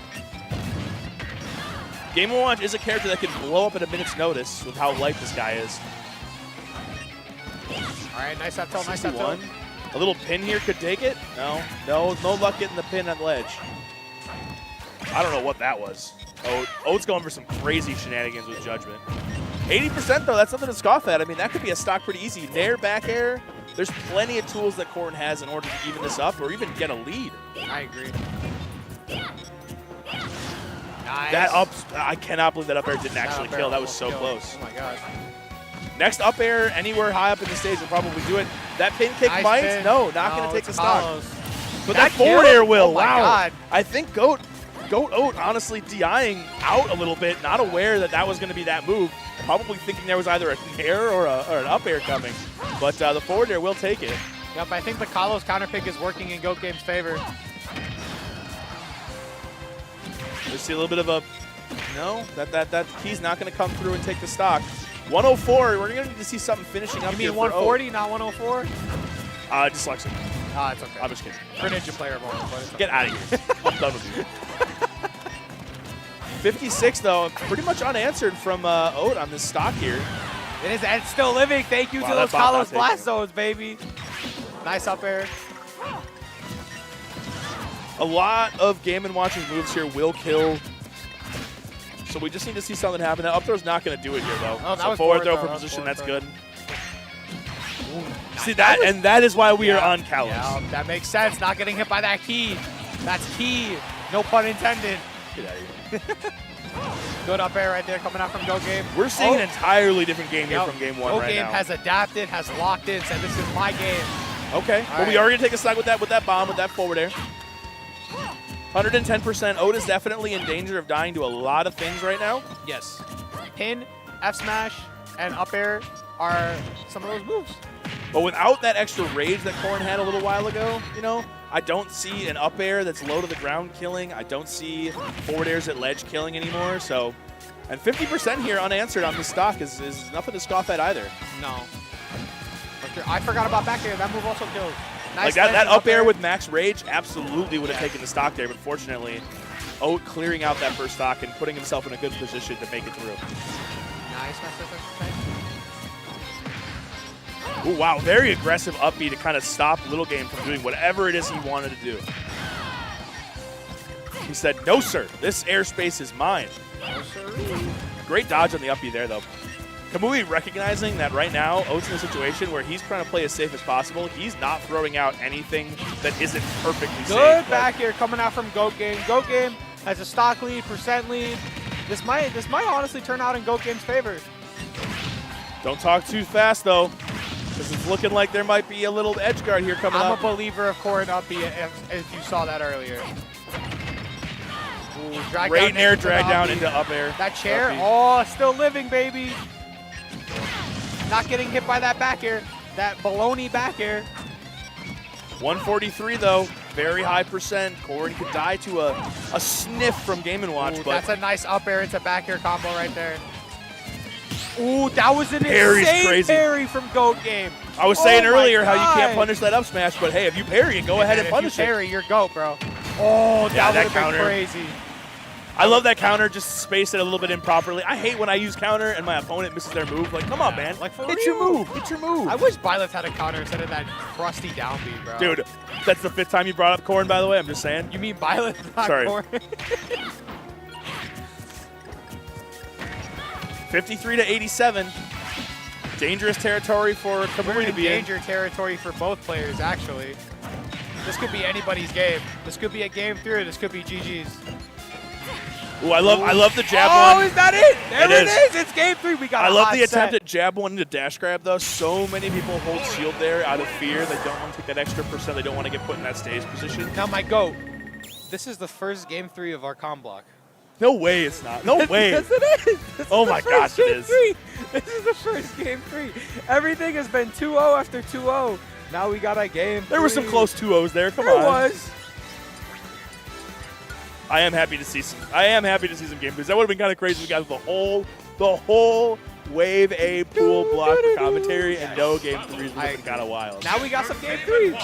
Mr. Skill and Fundies. Mr. Skill and Fundies. We love this character. No, we don't. I do. I think he's a funny character. Sometimes. I like watching him. I don't like playing against him. We are on small PS2 here for game 3. On the small PS2. Yeah, Oat wisely not going back to Kalos. I mean, honestly, I think it's a little bit of unfamiliarity with the matchup there. Definitely should have banned Kalos. I mean, Kalos is, when I think of Corrin, I think of Kalos. Like, when I play against Stiggy, I don't even like to go Kalos, even though it's Greninja's second best stage. I never take games off of Stiggy, so I can never ban Kalos anyway. But if I did, I would ban Kalos. But Kalos is like always one of my bans anyway because it's too big and I just don't like playing on Kalos. Understandable. Footstool. Double jumping out of there. 92 on answer percent, 109. We might see this first stock get taken clean. Nothing. Technical, 0 to death. Don't say anything. You never know. Almost 150 unanswered. Kamui really needs to make something happen here. All right, it's clear. There it It's clear. Curse is gone. See, commentators curse be like, GG's. Whatever, bro. That's fine. What you mean? All right. Cooking. 41. Max Rage Corrin, though. There is a reality where somebody dies here. That landing hitbox of down air, man. That crusty key. Curse that crusty key. Yeah, that down air, that crusty key is going to take that easy. Yeah. One of the only reliable ways to really kind of get Corrin in that situation there. Like, not a lot of characters have a way to threaten Corrin from directly above when they're using their up B because that hitbox is just kind of crazy. I agree. The hitbox on Corrin up B and the protection that you get from the wings, making it so hard to punish that. But we are back to seeing the Oat Goat gameplay. The Oat Goat show. It is the Oat Goat show. I do miss the Goat game show, but the Oat Goat show will have to suffice. Oh, trying to go for a hard read there. I love it. I mean, you're up a full stock. Why not, right? I mean, go for the crazy reads, man. Trying to get that bucket getting filled right now. Way to avoid those back airs and not lose the stock. Excellent work there by Oat Goat. Nice up B. Oh, nice down air, too. I hate that move, man. I love that move. Wow, that's really unfortunate that pin got such a bad hitbox. That might have actually been death. Yeah, I think that definitely was death. Yeah. That pin kick is just, it was a desperation move. Yeah. It was, you're at 110, I'm on my second stock, you're still on your first, and I need to take this stock right now. All right, nice up air, Good double up air, yeah. Good double pressure. Up air. Oat realizing he can't stay in shield, that was definitely going to shield poke. Good up air. I love that the sound effect for Game & Watch get up attack is the same as King of Nine. That bell. Yeah. Same as his taunt too. Yeah. Side taunt, I think. 65% here. You really don't want to. If you're a Kamui fan, this is not where you want to see your goat in. Yeah, this is my goat right now. But if you're an Oat fan, you're loving it right now. I'm a goat game believer. Kamui just running into and just being really aggressive right now. Yeah. I mean, I think you don't really have many choices. You kind of have to play pretty aggressive, but. I would have just dropped down and countered like a champion. Oh, just swinging, man. I mean, why not, right? Like, why not? Oats up on a stock and full stock, you're not really at a position where you're at risk of dying, and the chair is going to take it out and wrap it up. Oh, man. Mr. Skill and Fundies wins. We do love Mr. Skill and Fundies. What a beautiful character. Mr. Skill and Fundies is something, man. Guys, there's Eric, though, in the background. I haven't seen Eric, though, in years. Dude, he doesn't leave Madison. No, he does not. He does not leave his comfort area, his comfort region. He does not leave his domain. I think after Summit, he's like, I don't want to deal with Milwaukee anymore, bro. I'm done. Like, dude, Milwaukee is full of cheesers. They're like, let's be honest. Like, Derek finally admitted to him being a cheeser in Wisconsin Court the other day, and I took a screenshot of it, and I said, yeah, I'm never letting this down. I don't know how we could not admit. He plays in Cineroar. He has to be a cheeser. And he looked at me. He just said, of course you come in when I say like I'm a cheeser, and I was like, I'm your biggest hater, bro. I come in at the right times. I mean, it's not your fault that he's speaking facts at that moment in time. That's what I'm saying, bro. That's what I'm saying, bro. Jeez. All right, we got Chico versus Eric though. This is gonna be a hot set. This will be a hot set. This is the top 16 qualifier on loser's side, though. Who took out Chico? Is that set up in bracket? I don't even see that. Hey, yo, who took out Chico? Skyward Hero. Goat. Okay. Let's go. Skyward Goat. Understandable. I love Skyward Goat. I'm a big Skyward Goat fan. That dude is winning the entire bracket. And Eric, though, falling to Starman. Oh my God, Skyward Goat beat Mads too. I love it. I love it. Sir Stanky. Oh yeah, because their dog. Yeah, they had to put their dog down. That's so unfortunate. I was wondering. I was like, well, that means that Reptile Starman was also a top 16 qualifier, but it was. And Eric, though, being here means that he also ventured over Cal. Sad times. Hate to see my goat gone. I don't know if it's updated. It's not updated yet, but it's a top 16 qualifier. Hero. Mr. Skill and Fundies. Mr. Skill and, all right, so we have the Let's Go Chico chants in the back. Anyways, we got PS2. We got the Dialga Spear Pillar music. Eric, though, using Bowser Jr. cheesy side B move to approach that Madison special. We have Milwaukee versus Medicine, as always, for this top 16 qualifier. Chico already has a nice % lead right now. Not by much. Trying to get that snooze right now on Eric, though. Eric, though, just jumping around. Nice fishing for the usual hero cheese there, seeing what he can get in order to claim a stock a little early. Chico is actually the most unlucky hero out of all the heroes in Milwaukee. Fun fact. It's crazy. It's actually kind of insane. I will be shocked if he actually gets a crit or just a nice little thwack. I mean, we saw in his last set that was on stream, we saw two smash attacks that didn't crit. Yeah, you're right. Oh, that thwack would have been fired. All right, nice Great right wait there. and not pull back on the jab. Agreed. Good forward right now. Nice Kaboom. Yeah, but that Kaboom lingering hitbox of Kaboom taking it. Oh my God. Chico deciding, I am he who cheeses. He says, I am the better cheeser. I will cheese you. Yeah, bro, that's the Milwaukee classic, bro. You can cheese? Nah, bro, that's Milwaukee. And even though Chico does have the lead here on his stock, he is pretty low on MP, so there's not really a whole lot that he can kind of make happen in there right now. But it's good that fortunately, give him the up smash opportunity. He's going to go and he's going to get something. Nice for Cackle. Rapid jab, not going to kill yet. Ooh.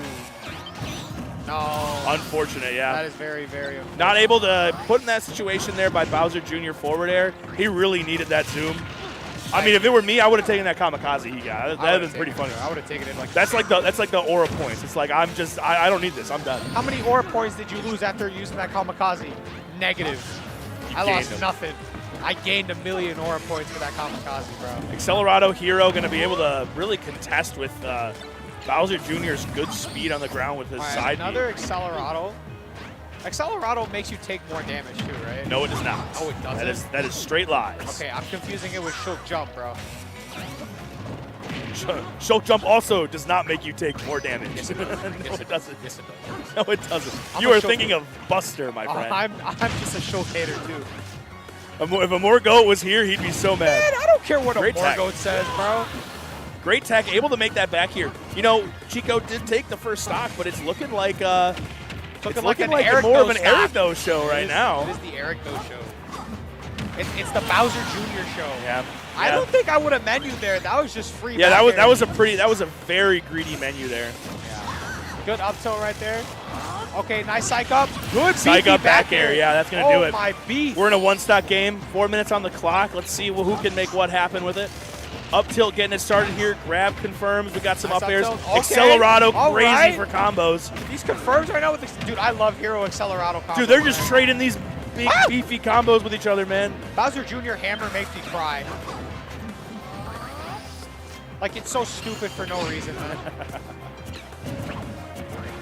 These two players both just afraid. They both know they've got some cheese in order to claim this game early. Battle of the cheesers. Who's going to reign superior?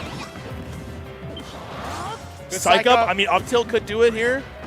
There it is. I see the future. I can, in fact, see the future. I can see the future. I played too much against these heroes, man. I know exactly what they're thinking in their minds. As Milwaukeeans, we hate dealing with heroes, so we just have to deal with it. And it be like that. To be honest, oh Mario! wow, okay. I was gonna say, to be honest, I don't really feel like we needed to see a whole lot of adaptation from Eric though. He was making it work. He was just falling into a couple hero things. So I guess we'll see. Maybe he's a little more comfortable with the Mario. Yeah. In this matchup. I mean, I think he's been playing Mario longer. Am I correct? I don't know. I could be very wrong. You know. Yeah. I don't know. I feel like Wolf could also do it too, like, or like his Wario, man. Like Erico just has like that insane character, man. Great parry there. We're going to see the run-up forward air. Oh my god! I just peeked the mic, bro. Insane. That was crazy. Why not? Go for it. If it hits. If it hits. It And it hit. man. It's the Eric No Show. It is now the Erico show. Okay. Okay. Okay. Bro's just comboing him like there's no tomorrow. Listen, the heroes in chat may need to correct me, but I think this is a winning matchup for Hero. We're just seeing some another forward air. Oh my god! He's cracked. Bro. He's cracked. Oh He's crazy. my god! Where are What you is air this? dodging? Please, Where I are need you a air third one. dodging? I need a third one. I need a third one, bro. It's Please. been 1 minute. It's been 1 It's minute. only been a minute. Chico, fight back. Please Fight back. please. There's no way, bro. What is this? I love the attempt at the uppie there, but unfortunately, Eric, though, not falling for some silly tactic like that. No. Dude, you know what? I know exactly what's going through Eric Doe's mind. Not a single innocent thought. No. This man he is like thinking to himself. He's concocting the most evil plan possible. Like, I'm gonna How get can another I forward air. forward air and get 3 How in can one I game? get another forward air? How can I take this stock as He could have disingenuously done as it possible? right there. He could have done it right there. It's Do coming. It. Here it is. It's coming. Here it It's is. coming. It's coming. Here it is. Here it is. Ah. Wow. Chico betting his entire stock there on getting that zoom all the way down there in the blast zone. Fortunately, he got it. Oh, could have been up smash. Could have been up smash. There's a psycho. Yeah, that uppie. That uppie up smash is. He's got, no, he wanted the back. No, dude, the forward there would have been hype. Come on. He's got no mana. There is no mana in the chat. Oh, good up tilt. Once again, no mana now. Eric, though, happy to take that trade. 161, I mean, sweet spot back air, maybe even down air on stage, on ground level. We'll take this. Good back air. Okay, okay. Some signs of life from Chico. Just got to avoid every single one of Mario's kill options, which at 161 Which is like quite all a lot. of them, yeah. Good grab. Yep, that was an unsafe back Do air it. right there.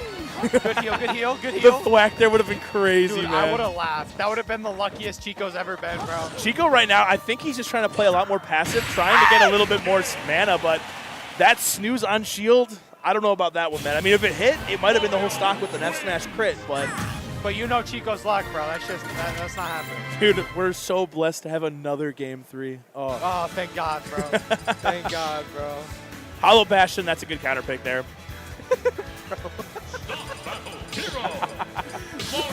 Lucas Verm mogs you. All right, we got hot game 3. Hollow. Eric though actually likes this stage very much. Excuse me. Okay, a little starting off combo. Don't do it. Do it, please. Don't do it to please, him. please. He has a family.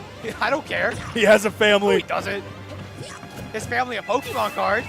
I've never seen a more disingenuous Mario in my life. Oh, There's never seen a more disingenuous Mario. he has no soul, 94 bro. unanswered He has percent. no soul, bro. He's got no soul. There's no shame. No shame in this man. We're gonna need to see some hero magic BS back. And we're seeing it. The Psych up 83. Oh, wait, he wanted him to see if he was coming for that flame slash. Not the whack. Dude, we are fireballing right now. I would have whacked. It would have killed too. 161. That down air not taking it though, but great read on where exactly Chico was going to come down on. Ooh, the kaboom going to be anti-airing him and stopping him from getting that approach. Zoom, but we have no mana. Zoom with no mana. Sorry, he's just resetting mana. He's just resetting mana. Yeah, you're right. Chico has not gotten a single snooze off of this entire set. I feel like That's very uncommon for him. He loves fishing for that. He loves getting. He's really good at finding him too. Yeah. But fortunately, he did take that stock there without having any extra credit done on him. 34%, nothing to laugh at, especially against the Mario. I mean, all right, evening it back up with that nice percentage. Okay, good. no good. double jump. Okay, that's fine. Trying to get that magic burst. Oh, Just a little bit too late on that magic burst. That would have absolutely been the stock. that would have most definitely been the spirit bomb stock. That's not going to be it, no. I like the attempt, though. Okay, A good. downer there may have been it, but not that up B. That's not going to do it. Oh, Ooh, I love that was the really read. scary. I think, honestly, that was exactly what Eric, though, thought he was going to do. He thought he was going to air dodge. Yeah. He just didn't expect it to be that far of a directional air dodge. A psych up right now would be really, really good for Chico. Good zoom, though. Get back. Oh, that's Forward air. really I love it. scary. I love it. I love Good it. side B, good side B. Not a lot of mana right now, Good but he doesn't forward need air. it. That Forward takes air it. requires That no takes it. mana. No, go back. It's not the game. We're still playing. We're still playing the game. Forward air requires no mana. Down air, do it. Okay, good up tilt. Oh, good that up tilt. aggressive nair. Nice bounce right there from Chico. Another up tilt. Nice The kaboom. The bad DI almost taking a stock. Oh, that snooze would have been crazy too. Okay, Oh, reading the shield drop. Okay, reset mana. Reset mana. Reset mana. He's at All right, 85. this is their last stock. For Anything the can entire take game. this right now. Whoever wins this makes top 16 loser side. I press kamikaze there. I would too. Psych up, oomph, up tilt, not taking just a few Oh, percent there off. it The is! snooze. The Yes! up smash will There take it the is! game. That was some certified hero garbage. We were talking about it, man. We That were. snooze. That is- Chico loves he going got that it. snooze. But there was no crit. Yeah, he's not a real hero, man. Yeah, He he's didn't not a need the real crit hero, input. man. He's not a real hero, man. There was no crit input. You got to do like the extra. You got to flip the gotta- controller. You got to send Sakurai Yeah. $20 and you get the You gotta the do crit up, input. down, left, right, BA start, and then get the crit input, bro. Great game, great set by that both was hype. players. That was Eric hype. goes out at 17th. Chico going into loser side, and with that wraps up our Wave A pools for Cream City Convergence. I am Mystic with my lovely co-host Ben Post. Ben Post also plays at 12 o'clock for B pools. Yes, sir. Lock in Ben Post. You're gonna make top 16 because you're GOAT. Oh yeah, but I hope so. Well, guys, it was great commentating here. We had a lot of fun, and we're signing off. We'll see you later. Stay creamy. Stay creamy, creamers. Have a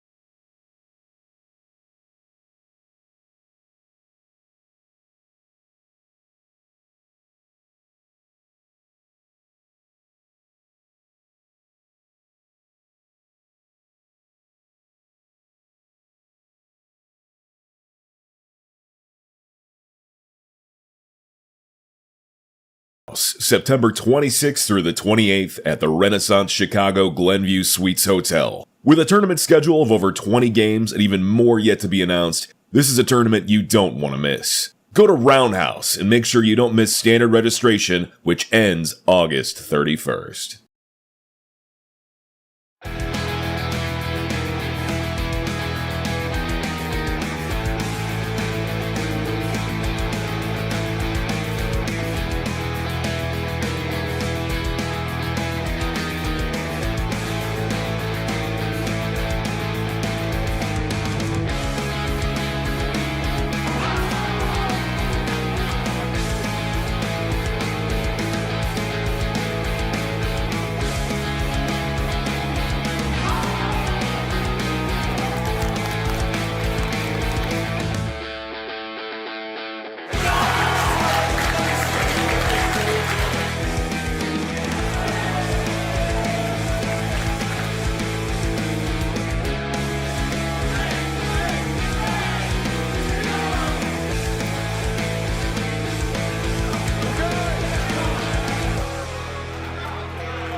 Welcome back to Cream City Convergence 2025. I'm Pao here at Pinoy Night. We're going to be sliding back into pools here, getting into Wave B for Smash Ultimate Singles. Got it. So, Yeah. How are you enjoying A? How did you enjoy the? I'm sorry for cutting you off. By the way, that was on me. It was actually like I came in about halfway through Wave A, and I was seeing so many upsets in pools. A lot of great players already in losers. Eric, though, already out at 17th place. He was seeded to make get 9th place here. Saw D-Money down in losers. Him and Mads were playing. It was we're already off to the races today in terms of upsets in this bracket. So I'm excited to see what we have coming in for Wave B. Oh yeah, I agree too. I know Galaxy was here. I think he was in Pool A. Galaxy, I think it's the Yoshi player. I'm still getting used to a lot of Wisconsin players. So okay, because you're Pool White College, so you're more on the Wisconsin-Illinois border. Yeah. Gotcha. See, I can't do that anymore. I can't use the Michigan map to tell you where things are in Wisconsin. So Yeah, and then we have the top portion of Michigan that comes up right here. So still think that. I don't know how. Still think that should have been part of Wisconsin. I'm probably going to get crucified back in Michigan. You got to take back what's ours. Yeah. So yeah. Looks like our first set here is going to be -1 Slime. And this could be... Both these guys play Ken. So this could... It could be a Ken Ditto. It could be Ken Terry. We're going to be seeing FGCs one way or another. So. There's a lot of FGC users, Shoto users here in the tournament too. I've seen a couple Kens, a few Rios. I think earlier today I just saw Kazuya taking on the Youngling here. So that was really interesting to see, different states having different, structures and, strengths with their characters. Again, Michigan is a huge, Bowser, weirdly Bowser Mega Man area, at least back then. Now just seeing here, it's Yoshi and Shotos and maybe a little Mac here and there. So it's really interesting to see, a lot of, these different players showing out characters that we would normally, know, but played in different styles. So absolutely, and that's the beauty of Cream City Convergence is it's not just Smash; it's also a lot of other FGCs. We've got Street Fighter, we've got Tekken, we've got Guilty Gear, we've got Rival. So Wisconsin Smash definitely plays into that as well, like you said, with the amount of FGCs that we have in the scene as well. So I really do like it's nicely balanced. It was so hard to find something in Michigan, and so here just having this entire area, here's Melee, here's Street Fighter 6, here's Guilty Gear. It's so awesome to see some of the vendors here that are giving, selling their fight pads and stuff, new intricate designs, and yeah, a balance of some of the fight games here too. So yeah, this is a nice place. There's something for everyone here at Cream City. Even if you don't like to play fighting games, we have Cornhole over there. There's plenty of vendors. So Bear Center is a great place to be if you want to host events. I know I came for the Pokemon Regional in March, April. There's going to be another one in October here. So a lot of fun stuff happening here at the Bear Center. That's awesome. It's everything's better in Wisconsin. As a Packers fan, excuse me. I'm a Packers. Oh, you're a Packers fan even though you're not from Wisconsin? I know, right? Good choice. Some of my best friends are Lions fans, and they're just hey, why do you exist? I'm well, I just like a team that is publicly owned, just like Smash. It's a publicly owned grassroots place.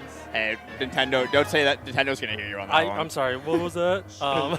Nintendo owns us through and through. They did approve this, so we're okay with it. Absolutely, and thank you, Nintendo, for sponsoring or supporting today's event for Cream City, approving for Smash Ultimate. So agreed. Also, streaming brought to you by Street Cat Collective, as well as Junk Food here today. So a couple other sponsors working with Wisconsin Smash, and of course Magic 4 FGC, who makes all this happen year in and year out. So a lot of great Wisconsin orgs coming together, Wisconsin Esports, MKE Sports Alliance. So want to make sure we acknowledge all the people that put in so much work behind the scenes to make this event happen. The Milwaukee Esports Alliance too, just great group. They support the Wisconsin High School Esports Association, for high school esports people. They support the Wisconsin Esports Conference. So it's just a good way to get everybody together from different levels, middle school, high school, college, and then past college. You're trying to get connections to commentary, for example, building those skills for later for college students who are wanting to get into the esports scene. So like you said, kudos to MKE. Kudos to Brandon Stature. I just butchered his name, but yeah. But yeah, okay, who we are? We actually are, speaking of here we go, we have Ken on Ken to start this set. Oh, they missed, they wanted to do the touch fist bump and it just didn't quite line up, but still. Gonna be in for a fun one here. A lot of Street Fighter footsie is about to come into play. I see, like, and there's a part of me that just started, I see it right there. They were just, like, kind of playing those little poke, those footsies there. But, like, now you see Slime just kind of going in, putting up 71% damage and more. Nice combo going up, sending that Slime up a little bit higher. And the input Shoryuken, sending Ken far off the stage. Yeah, and Slime already, you know, gonna die to one more Shoryu here. -1 off to a great start, getting that guaranteed damage and that great positioning. But now Slime starting to climb back into this and finally gets a meaningful opening there. And he gets the Shoryu as well.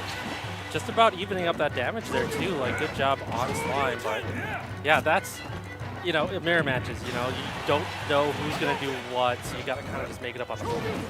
And too, especially with the nature of Ken, he's a character that is going to be playing more up close and personal with his opponents. So a lot more careful positioning on these footsies, looking for that late hit on the sliding up tilt. But they both go for the raw bear there to try to steal out the stock, and it will be -1, taking first blood.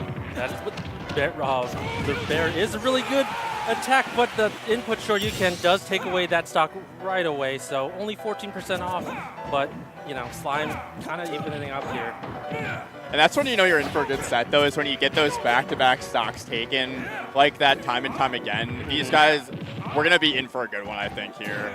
But -1, continuing to just get these early leads on the stop, and now Slime finally getting those, you know, that shield pressure and this good stage positioning. I really do like the patience on, I believe that's Slime. Yeah, I really do like the patience on Slime with the with the input Shoryuken too, but you saw the pressure on those shields like you said earlier, and Slime's just making a huge, just taking advantage of just the patience and like how much shield pressure is going on to like -1. Another down tilt Shoryu will seal the deal there.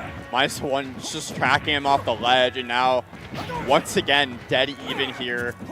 Taking a little bit of a breather here in neutral, but those landing nairs coming through again just to try to get that combo going. I do appreciate, you know, that we have a little bit of a separation on who's who now. Thank you very much. It's unfortunate because Slime is the one playing red Ken. Yeah. But Slime is typically green. So it's like kind of counterproductive in your head. Yeah, I think of Slime as the green color, you know? Yeah. So really interesting. Slime only at 74%, -1, 20% lead, but it doesn't really matter when games like this, especially when they're poking each other with aerials. And both these characters, they can approach grounded, they can approach from the air. You see that landing nair to the Shoryu, confirm. So now, probably looking for a down tilt just to steal the soft, use that auto turnaround, just barely out of range for that Shoryu to finish that stock. I do appreciate that -1 did let go of the shield right before that second hit. There was a chance that could have been shield broken. Did not want to get caught by anything. But I'm so sorry. Breaking news coming in there to finish out that game 1 in favor of Slime. Yeah, you got to let go of that shield, like you said. I jinxed it. I apologize. Hey, that's a blessing depending on who's listening there. True. But yeah, like you agree. Like, I think it's that the micromanagement of their moves. Like, yeah, I'm going to, like, that was the only shield break that entire match, right? And so you're going in knowing what the other Ken does, like just the awareness to make sure you're cutting off that shield right before. You'd rather take a hit like that instead of like an input Shoryuken. Absolutely. And one thing I always preach is taking the smaller hit, taking the smaller L, because you know, you take a little bit of damage there, maybe you're off stage, but you have the ability to still live to see another day. But holding on that shield, he may have messed up the timing too, like where you can get shield stunned. So you just never quite know. Like, as a Ken player, I'll assume they probably know the timing, but just did not quite work out there for -1, but absolutely extremely close game 1. And he's already doing a great job starting this game 2. -1 is already -1, almost anyway, from the stock. Looking to subtract from the stock count from Slime right now. Yeah. Cannot let it get off the ledge and finish out that stock with only 8.5% to his name. That had a wake up. That was like a wake up Dragon Punch from like Street Fighter 6. It looks so nice. It was very clean coming from -1. Having that auto turnaround is so nice for ledge trapping too. Oh yeah. You get to cover multiple options at once, and Ken will just do the hard work for you there. But yeah. as the other Ken player, you're well aware that those strengths. But just continuing back to work, has this corner pressure going once again, walling out with those Hadoukens, going to force him back into the corner. And Shoryu is online here sooner than later once again. All right, just trading small hits here and there. No shield breaks happening again here. But yeah, those backers, also seeing a lot of backers coming from those 10 players that I'm not used to seeing as much. Well, it's definitely one of those things where, especially when you are in a mirror match, you do want to do something that is not normally seen when you're playing against other characters. Almost breaking that shield once again. Another wake-up Shoryuken, and then it's only still at 116% on his first stock, -1. Just living it right now. Yeah, it was such a close game 1 too, so it's surprising to see that full stock count, but we do see Slime finally respond there. Still has his work cut out for him, but now you have to play that approach game where -1 can just stay in that crouch position, read your jump-ins, and just continue to tack on that lead, but -1 getting a little aggressive there. Now he's taking 51, 57 already, and another shield break! That is 2, right? That's 2. That is 2. Quite. That was 2. 1 from earlier and 1 now, right? That's still, yeah, both of them from the hands of Slime, or from the feet rather, Yeah. on the like crescent a heel. kicks. Yeah, that strong forward tilt coming through, and in a blink of an eye, Slime is right back in this. I'm starting to think that Ken is more of a comeback kid than Little Mac based on this gameplay right here. Because you've seen that, like, Slime was just down 2 stocks and just got lapped.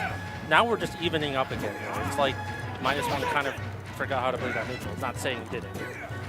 I feel like he was definitely trying to force the issue on the field a little much, but now you're starting to see him get back to that game plan that was working, which was just stuffing out those approaches, starting to grow that lead again, and that Shoryu may do it on the platform. Not quite fantastic DI coming through from Slime. If there's one thing I could say about both players, they have good DI, almost close enough to dodge away. Oh, sorry, DI away from him, but yeah. Yeah, you want DI to that corner on the Shoryu. You can live that much longer, and unfortunately, with just how long that Shoryu takes to come out, there, it's almost a mini cutscene in and of itself, so you have plenty of time to get that correct DI, so. Definitely, like, both of their, like, and I've seen this a little bit more. I think the Slime was kind of trying to, like, get the finishers right there with those confirms, but just kept whipping it a few times there. So luckily, you know, -1 was able to kind of just clean that up before anything else happened. Absolutely. So getting into this game 3 to seal out this opener of Wave B. I feared it was going to be a good one coming in, but yeah, we're getting exactly what we were asking for. And continue to sit here on PS2. Obviously, it's a mirror. You kind of just go where you're comfortable. And Ken just having that solid ground speed with that projectile also can take out some of those earlier stocks on the platform. So obviously, both players are going to be just fine going here one more time. Honestly, at this point, based on the gameplay, it's going to be who can pull out what from where immediately first. I know that sounds really weird, but like it's just been back and forth. Getting that big lead is so important because then you don't have to be doing those aerial approaches. It's not as easy to stuff out. Grounded 10 seems to be trump aerial 10 for the most part in this mirror match, but starting to see a lot more air-to-air in this game 3 that we weren't seeing as much. But oh yeah, that confirm. Good DI again from Slime. Sending Slime only to 105%. But did not get the true Shoryu. The true Shoryu would have absolutely taken that stock there. The corner pressure has been so consistent from both players throughout this set. Being at that percent in the corner, but another shield break. Wait. Okay. He was able to save it there, and he does even things up. That is the third shield break for Slime in this set. If anything, Slime just deserves everything for all the shield breaks. If there's one thing, right? Slime is just getting the shield breaks to the point where, like, that could have been the deal breaker for a lot of things, no pun intended. And you think with those 3 shield breaks, that would be sure, like, extremely in hand for Slime, but no, still dead even. And once again, another corner situation, but fights his way out and reversals it completely. Does a ton of quick damage. It's honestly, like, I guess it's really basic to say, but it's like we're watching Street Fighter playing right in front of us. So much corner pressure. That's really been the name of the game, but trading attacks are in the middle, and Slime comes out on top, and he does get that down tilt Shoryu. and continues to tack on the damage here. A quick 54. That Hadouken was such a good read, too, catching the roll recovery. Yeah, does a great job of covering every option there, too, Oh, whether yeah. it's in place, whether it's roll. But Oh my but God! That's going to be a confirm, Wow! but does not get the true Shoryu. Bro was juggled the entire time for that. No way. Oh They my get gosh. up his hack! Exactly how he drew it up. But yeah, that backer coming through. Cannot take another one of those in the corner if you're -1. Cannot take a Shoryu in this corner either. Fights his way out, pushes Slime out of the corner. No way! What? That was almost such a good read. That was such a good idea by Slime, by the way, just covering that. With But also, like, trying to bait it out, too, was -1. It was great decision from both players, but I found that Shoryu. And now, full Rage Ryu on the tank for -1 right now. A little more percent. No way. I don't think the Shoryu will take it just yet. That No. won't take it Oh, it does take it! Wow! At 80%, -1 clutches that out. He didn't take damage that entirety of that stock just now. I'm pretty sure he did it, but you could see that like the second that stock went away, he's like lock-in mode, and he just went in on him. He went in on Slime. Wow, that was so good. Akuma's the demon for Street Fighter, but like, Yeah. Ken is a rage demon in Smash Ultimate. I'm always like, there is no way that Shoryu is gonna kill, but 80%? And Ken is not light either, so. I know. I mean, I'm not saying he's like a big boy or anything, but like that was a pretty meaty hit. Yeah. So, gosh, good job on -1, by the way. That was amazing. Just a sprinkle of highway robbery there at the end, but that's the nature Neither though. here nor there. You need to look for that last hit, and Ken is a character that can absolutely maximize Oh, yeah. that rage because he is on the heavier side. So -1, getting it done at the very absolute last moment there to advance in the winner's side, where he's gonna likely be taking on Raven King. And About to winner's say, quarters of pool. what does the bracket look like for that? What's up? Now that he's going to lose his bracket, Slime is. What does it look like? Slime, you ask me. No updates yet on bracket. Okay. So don't know what the loser side's gonna be, but really interesting pool here that we have on deck here. Oh, so we actually gonna get Dweezer on stream. Where is he? Is he in the other pool? Dweezer, a longtime Wisconsin Yoshi player, moved down to kind of more remote in Illinois. Okay, we're going to be playing. Okay, it's going to be Dweezer, Kashi fan, aka Lynx, Chicago Lucina player. What was that for? Oh, well. Yeah. They're in bracket as Kashi fan 2003, but like their tag is Lynx. Okay. So that was a common Kashi thing I was fan. hearing from people that were doing seeding for this event. There's a lot of people that thought they're going to be a little quirky and change their tag right before a regional. Oh. And they're like, why didn't I get seeded? Gee. So We don't know who you are. So, yeah, now that we're coming off of the Ken part, like, what should I be expecting here? Like, what should we be looking for when it comes to these two? You said one was a Yoshi? Yoshi and Lucina, yeah. Okay. So, Ooh, okay. as we know, Tails all this time, Yoshi does not like swords. Nope. So, going to be the challenge here for Dweezer is how to consistently find those meaningful hits and get past that solid wall of Lucina. Just really strong frame data, good disjoints. It's a puzzle that Yoshi's continue to have to try to learn. Okay, Lucina, still honest, though. One of the most honest characters. Stand by that. At this point in the game, absolutely. Yup. And Yoshi kind of been more on the rise lately. We saw Pharaoh make it to Winners Finals at Collision last week after beating Zamba. So Yoshidora consistently a great player. Lucina really has kind of stayed consistently in the meta. Really been Mr. E and not too many else at this point. With Proto Banham just really not playing much these days. So Right, yeah. I know, like, at one point, you know, MKLeo had a Lucina Mars somewhere, but neither here nor there at this point because we have Lucina versus a Yoshi for this pool set. Yeah, Keshi fan being your Lucina. You got D-Wiz. Is it D-Wizard? Dweezer. Like a tweezer with a D. Okay. I was like, did they forget the D for D-Wizard? But anyways, but yeah, so like you said, short characters, bane of Yoshi's existence, but it doesn't really look like it. Looks like Dweezer has kind of gotten that spacing parts down a little bit there, but 113% on his side, missing that forward smash. And you're seeing Dweezer use a lot of either preemptive fair, kind of using Lucina's own strategy against her, or just getting into Lucina's aerial space preemptively, but just trying to just space around that down tilt at the ledge, the air dodge, just The aerial drift from Yoshi was almost a little too good there. Yeah, I was very concerned there, and I don't know if he got spooked or anything, but I mean, point stands. He drops the stock. Lucina's still with 107 on her first stock. Positioning is the name of the game for Lucina players, just holding that space, keeping the opponent out. And Dweezer, since losing that first stock, has not been able to get a meaningful hit. So Link's doing exactly what he needs to do here as Lucina. Nice forward tilt, the egg kind of just pushing Lucina off that pressure. Just about to get lapped in stock damage too. And Keshi fan just completely comfortable staying in that center, just holding that space. Cannot get edge guarded if you're in the middle of the stage, so plenty of extra credit already on hand. He's good right now. I mean, like, if you're Keshi fan, the biggest thing you're going to want is just, you know, come at me, bro. The biggest thing. Like, can Keshi just hold this for like another 5 minutes? Probably. Like, unfortunately for Dweezer, he's kind of in like that little bit of that disadvantage there, but nice out of shield nair, sending Keshi fan to the blast though. Trying to get back into the game here, but it's been hard for Dweezer to find consistent, meaningful damage. Keshi fan's positioning has just been so strong. And again, pushing the issue in the corner here once again. What does Yoshi do to get out of the corner against the sword, man? It's just every hit Lucina would do just covers Yoshi, just like you said. Oh, yeah. Like, just like you said, covered so many options that Yoshi did. Like, even just that recovery from, like, the ledge, right?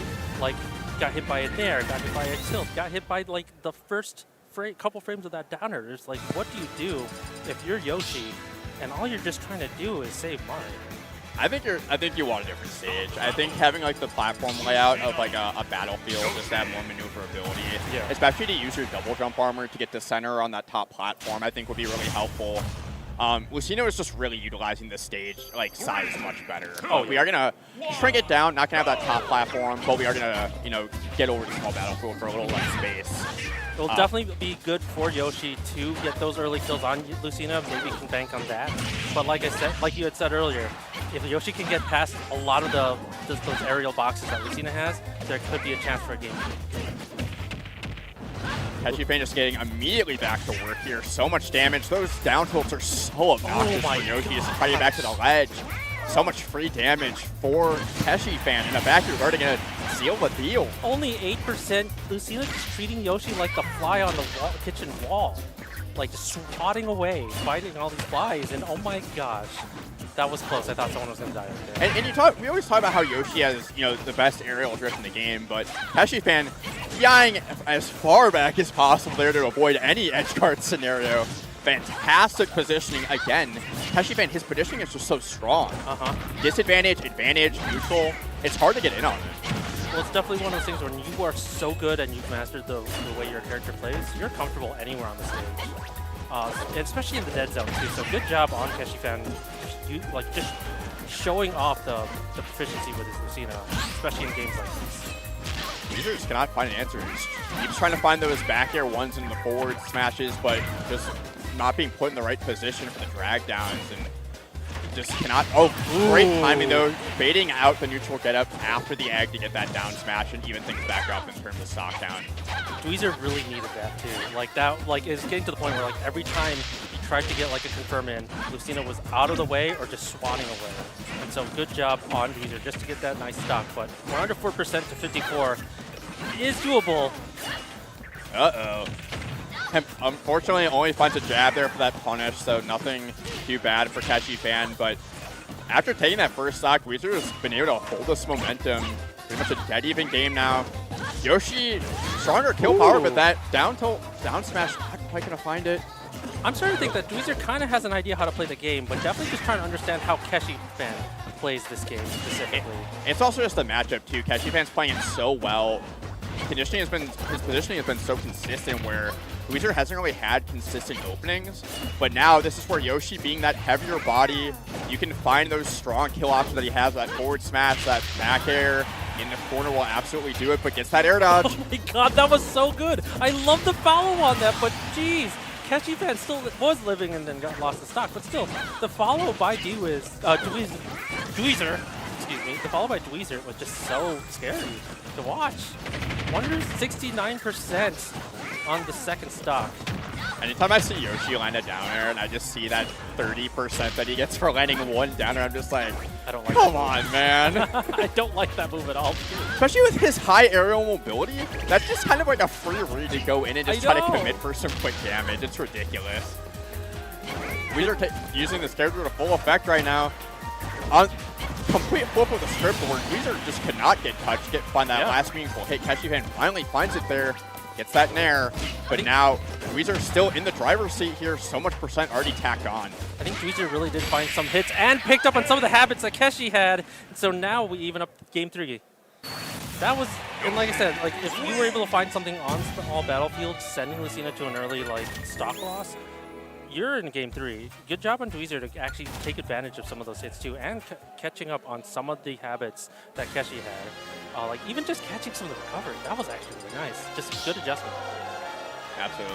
And also, too, just worth noting, where Keshivan is so strong when he's in the lead, when you have to come to him and like deal with the way he's walling out and positioning. So like being that full stock down made it really difficult for him to come back and have to get into Yoshi's space. But we are going to see game 3 going back to PS2, which is where Keshivan had just such a strong lead throughout that game, and he really liked utilizing that space.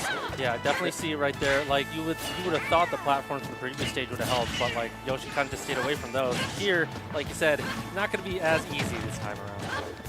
Getting off to a solid start is Keshivan. Just continuing to find this corner pressure, but Weezer also doing a better job of catching those landings on approach as well. I do like. Oh, I'm sorry. Go ahead. I do like how he's done it a couple times now. Keshi has been able to use up Bs even when like Yoshi has like low damage just to get out of something. It's just so good awareness on his part. Not getting punished for those up Bs. Oh my gosh. And Yoshi tries to use those forward codes with the lower percents to start getting damage going, but again, those up Bs make it a little tedious. But here we go. So many great recoveries that come out from Keshivan throughout this set. He's been really difficult to edge guard, and getting that corner pressure with the forward tilt gonna take that for Keshivan for that first stock. I'm sorry, I'm stuck on the fact that Lucina just walked there and just swatted with a forward tilt. Like, it was such a good read on Keshi's part. It's the fly swatter, man. She uses that falchion as a fly swatter. It was great patience by Keshi too on that read. 137% and gone now. Dweezer not just able to get that stock away, because like, you know, once he starts letting that percentage go away from him, it gets worse. And like you had said earlier, you don't want to give Keshi that momentum just to be there, stay in the middle, and just be patient, because that's something that you don't want to be in this part of the time. You're starting to see Dweezer work in those eggs to catch the jumps from Keshivan in neutral, just to disrupt his timing. But you can see that double jump armor come out, gonna interrupt that edge guard situation, and now Dweezer here holding the ledge. Oh, just barely misses that B reverse egg lane. Now Keshivan's back on stage in center. The second hit of that nair is so underutilized by so many Lucina players. It is so nice to see that second hit getting used to just swat someone away, because it does some pretty solid damage and, you know, good spacing. Yeah, and those up tilts from Lucina will take the stock at this point. We're going to see that nair out of shield will get it done. And now this is exactly where Keshivan thrives. Having that lead, just being able to hold center and play and just position and swat on his own terms. Nice spacing there. Not getting too close to Yoshi. Yoshi will just take advantage of like the area around you. In this corner once again, it's so hard for Yoshi to get out in this situation and also get back in, get some damage, but he does get that egg away. Has the positioning. Doesn't quite get the hits he needs, but finally gets that drag down back air one into the forward smash, and that comes through exactly when you need to stay into this set. Not impossible, because Dweezer's doing a phenomenal job just getting into Lucina's box and waiting for the aggressive counter reactions to what Lucina is doing. So good job on Dweezer, almost bringing this back in terms of like percentage. Yeah, Lucina, one of Lucina's big weaknesses is that mediocre disadvantage state.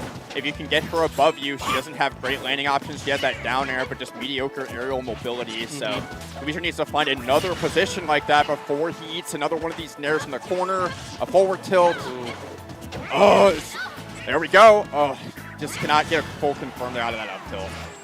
Definitely at a weird angle though, but that second hit of the Nair is just covering this Yoshi so much. No way. Is up there gonna kill? Absolutely. Not yet! Yoshi is so heavy! Yoshi, you eat too much! Never mind! And he's going to eat an up tilt to the dome there, Yeah. to the big old nose to finish that out for Catchy Fan, who's going to advance in first side. That was fun. Because like you said, Yoshi not really liking anybody who uses a sword, and just seeing it go up to game 3 just shows how good these players are. Like they're really used to like fighting, fighting their weak spots, so to speak. You need to know your bad matchups if you're going to be playing characters, especially a character like Yoshi, where it's a game of like 10 to 20 sword characters, so you better know how to play around it. And Oh really? I didn't know that. a lot of Fire Emblem. You ever heard of a game called Fire Emblem? Oh, no. I'm just kidding. Is that the one with the sword? Yeah, there sure are. There's also a lot of other weapons besides swords that we don't get characters for. So. I heard you can use books. Yeah, Oh, that's Robin cool. has some books. I'm a big Fire Emblem fan, so like. Okay, but real talk though, let's talk about that. I'm a huge Lucina fan, and so I get it. So you're not a Fire Emblem fan, you're a Lucina fan? No, okay, but like Fire Emblem Awakening was my first one. Okay. I don't want to be outed as like a faker, I swear. But yeah, no, I can correlate because I like Fire Emblem, but Awakening was my first one, so not like the original ones that had like Ike and Roy and stuff. What were yours? My first was Path of Radiance. Oh shoot. Yeah, I'm an old head. Was it as good as everyone says? It's fantastic. Okay. I know it's like what, $120 for a copy? Like Yeah, physical I think you copy? can play it on Nintendo Online now. Oh really? Yeah. So that would be the way I would recommend if you don't want to spend a bunch of money. Or you can emulate it, but we don't support emulation because this stream is approved by Nintendo. What? So definitely pay for that extra a little bit of cash for Switch Online to get all those extra GameCube games. We're gonna be playing Mario Party 1 later with my friends because Okay. we're sadists, I guess. But That's how you keep your friendships. Like, hate each other in game. Yeah. push them to the limit.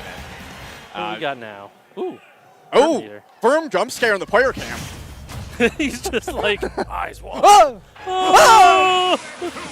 I hope he just plays the whole game like that. Just doesn't even look at the camera. I thought he was The too. slow turn was kind of unhinged. We're getting a Pokemon battle at Pokemon Stadium 2 here. We're getting the Verminator, was Milwaukee's very own, and Brian on the Pokemon trainer. I do like the Pokemon battle theme here. We got like Pokemon Stadium 2. You've got 3 against 1 though. Brain, excuse me. Okay. Is this not trifecta? Is this tier slide? What the heck? Did they already play it? Did Vermin trifecta already play? What set is this? Are they supposed to be playing? Oh, it just updated on you. Oh, okay, it just updated. Okay, got it. We're actually going down to the losers bracket round 1. Is there no one else available to play on stream? Huh, alrighty. Well, Brain switched over to Charizard right now. Only has 25% on his second stock. Verminator's still living with that 133, but the seismic toss is going to kind of send that away. And Verminator, a very strong player in the Milwaukee region. He's definitely known to take those PR wins. Punty. So seeing him in round 1, loser's side already tells you just like how stacked this bracket is. It's not 100 players, but there are quite a few good ones here. So you're telling me he's going to give the MK Leo a salty run back, isn't he? He could. This is, losing that round 1 could give you the opportunity for double elimination later. Fair. Actually, yeah, it could. Actually, no. Okay, actually, no. They're perfectly set up, so there's no double jeopardy. We love to see it. You hate double jeopardy around here. So roughly even percentages here. Charizard's out to play now against Greninja with a nice back air to boot. There we go, just using that flamethrower on the ledge just to keep a little bit of extra damage on Verminator. Brain looking really strong here to start this set, doing a great job of switching around through all of the Pokemon effectively too. Yeah, because you know how it works. Like, you want Squirtle for like that beginning percentage, you want Ivysaur for the middle of Charizard. If you just want to end a stock right there, Charizard against water Pokemon is confirmed to be better. And Ash would make you believe that with how he'd be working in the anime. So yeah, I remember Ash Ketchum. never forget Greninja versus Sceptile and Greninja. Oh my gosh. Unbelievable. Brain's still living at 100. Oh, no, it was... What? It was either it was Greninja versus where he should have won. I think it was fire type. Oh. Either way. I cannot believe that still hit. Nice counter on that. Well, counter attack there. I know it wasn't a counter. Here we go. Quick 50 Rebound. coming through from Verm, responding really quickly after losing that second stock to the Flare Blitz. He's continuing to try to juggle this Ivysaur. Does not have great landing options. They're just so great at tracking you down. I really like how like those forward airs that normally would be confirmed for so many characters, Brain's just getting out of those. Those down tilts to forward airs, like it is just good read! That was a good read. That was a good read. I didn't even finish my sentence. I seriously apologize on that end. Too busy catching that dash into up smash in order to get you to finish your thoughts. So. I caught the up smash into my throat, dude. It was a good read. It was Yeah, good. just covering the dash in. It's so tough when you're in that position against Greninja on the platform where if he just guesses right, even if he guesses wrong. Oh, wrong camera. There we go. Right camera. I was going to say, like, how does he know? And I realized there's a Doesn't camera know. right on the screen right there. Hello. I love the camera switching in between just to make him find it every time. Don't look at me. Don't look at him. I want him do to do the appreciate he's having stream, like fun. the painting, or it's just like, Just get the Stephen A. Smith, like, how about them Cowboys? Like, just. it is not how about them Cowboys. right But, now. like, I don't like Cowboys. Micah Parsons, he's a Packer now. How about the Packers? Never thought I'd hear a Wisconsin man named Michael Parsons. Anyways, Verminier versus Brain, Game 2, Pokemon Stadium 2 Redux. And coming back here, it was a close game 1, so I get sticking to PS2. I do feel like Pokemon Trainer would benefit more from a smaller stage. Just that way Greninja has less room to put out those shurikens, less space to work around you. Going for yet another nervous read, but this time it's not going to find its mark. I had to inhale there for a second because I thought that was going to hit, but he just nicely jumped over it, called it good. Here we go, getting that forward air into the Nair, cutting out some damage with the Ivysaur. Now you have to find your way in consistently on this Greninja that outmaneuvers you. Going for another platform up smash, and it is just going to barely get it done for Verm. That was such a good hit too, like just using something else to kind of bait him into the one side of the platform, but now he's playing the circus act with Charizard, so Brain just brought Squirtle out instead. Verm is cooking right now, making him switch through all these Pokemon really quick. So much damage. Brain has not been able to reset. Almost gets the call out with that back air, but the stuffing it out is Brain. He is covering him even off stage too. It's such a tell by Verminier if you can feel that comfortable just covering your opponent like that. So good job on Brain getting rid of that stock, but the way Verm's been playing, he's gonna have to do a lot just to get rid of this. I'm surprised that mic didn't last as long. Jumping, using those multiple jumps from Charizard to get into that corner situation, but now we're in a bad spot all of a sudden here in the corner against this Charizard. A lot of things Charizard can do to take those early stocks if Verm gets out. I like the switch just to get through that back air. Nice single jab there. Almost ran right into a grab though, so good job on Brain. Trying to stop a little bit before that. Going into Ivysaur now, throwing out Razor Leaf and just trying to play neutral here. Trying to get a pick on Verminier. Yeah, you can use those Razor Leafs just to try to contest with those Shurikens from Greninja to hold that space, but just does not have the mobility that Greninja has. And getting bullied onto that Charizard. That forward tilt will take it absolutely for Verm. He has been dodging those all day, like all match, and so finally he gets hit second game with that first time, like forward air. It's so good, but Brain just still adjusting to Verminier's just onslaught of attacks. You can only avoid those Greninja down tilts for so long. Just such a important move in his toolkit just to get those stocks, get those combos, but now Brain back onto the Charizard. He's been able to consistently find stocks with it, but Greninja, very easy to get out of the corner, has that high jumping mobility, but another Flare Blitz will find its mark here to get him down to this last stock in game 2. Such a nice point blank Flare Blitz. You know, you got it, but you got to go for those things sometimes. Like, you got to end this stalker now, especially the way Verminier's been playing. Like, Brain knows that if he doesn't get rid of these stocks sooner rather than later, he won't make it to game 3. There's that risk reward factor too. Like a Charizard, you know, he's gonna live for a long time. If you can find that mark though, you get that stock. So Brain definitely loves to play around with that risk reward, and he's back in this game all of a sudden. That downer would have absolutely No done way! it. Oh, Oh, that armor coming through on the up B. What a safety up special. Ugh. But wow, he's playing with literal fire right now. No way! Oh my god. Oh my god! Wow! Right? It could not have been more in his face as he let that Morovitz rip. It's like that meme. Oh. Like, it's the two astronauts. It's just like, wait, you mean it's always been Flare Blitz? Always has. Like, right there. Oh my god, my ears hurt. The chart of use Flare Blitz as a lower level player, mid-level player. I won't use Flare Blitz because I will get punished. Yeah. Higher level thoughts, I will use Flare Blitz. And you see everybody being like, oh, but they always use Flare Blitz at high level. Yeah, but why do they use Flare Blitz at high level? And this is probably proof that sometimes it's okay to pull it out of your bag of tricks. Just don't use it all the time. The risk reward is there, man. But also, if that missed, that was game. So it was. That would have been a good thing to end on, but we'll take a game 3. I'm okay with it. And as Verm, it makes you a little less confident in those situations too, because you just don't know if he's gonna go for it. So now you're gonna be playing more in shield.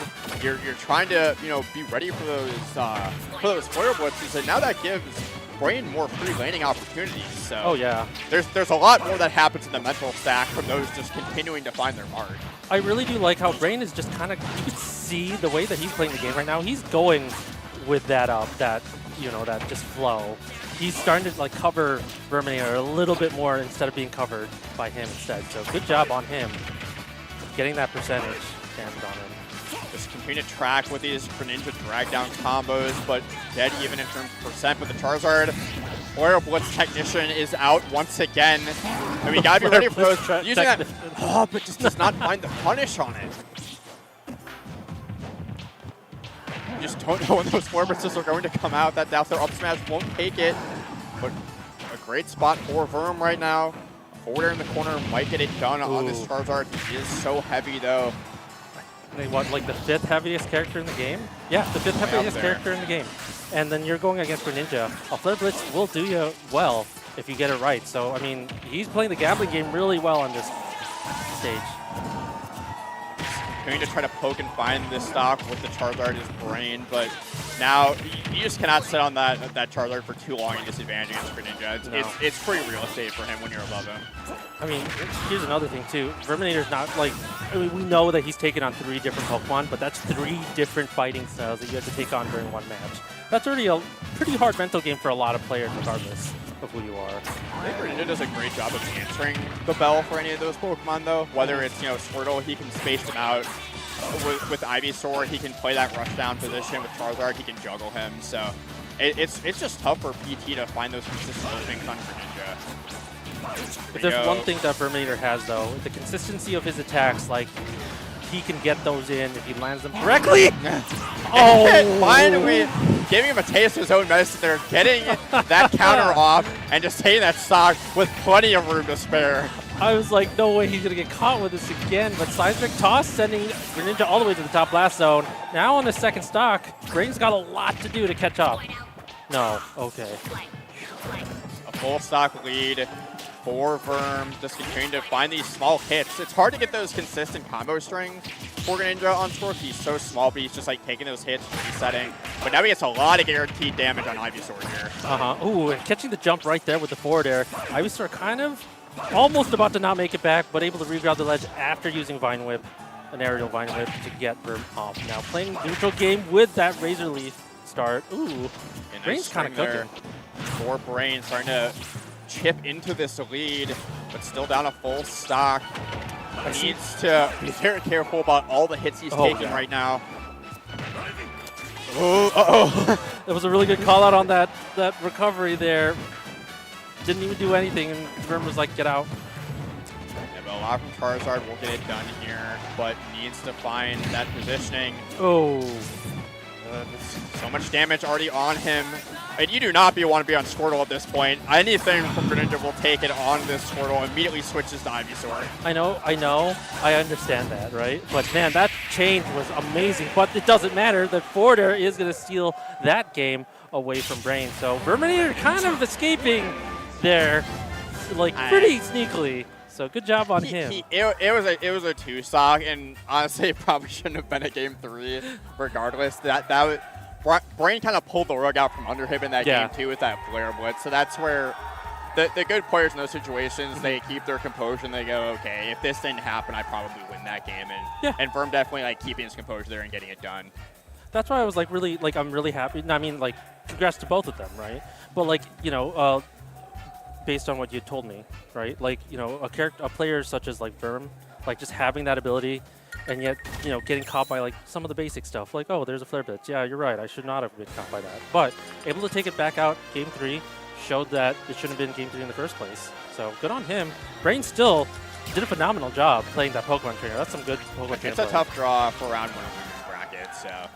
Oh, right. That was losers bracket. Again, it shows just how tough this bracket is. And we're going to be seeing how many people? Black Tiger Rebel here on stream. It's going to be Snake. And honestly, I haven't seen Rebel play in so long where I don't even know who he's playing anymore. I believe he was on Sephiroth for a while. I don't know if he still plays Sephiroth. Mind me asking, like, do you know how many people are in the tournament? 86. 86? I believe, unfortunately, Sir Dank, who was one of the top seeds, did DQ. Sir Dank, really? No. His dog passed away last night from what I heard, so I wouldn't want to compete either after that. So wishing him and his family the best for that. Take care, Sir Dank. Just take all the time, man. I hope you're doing okay. So.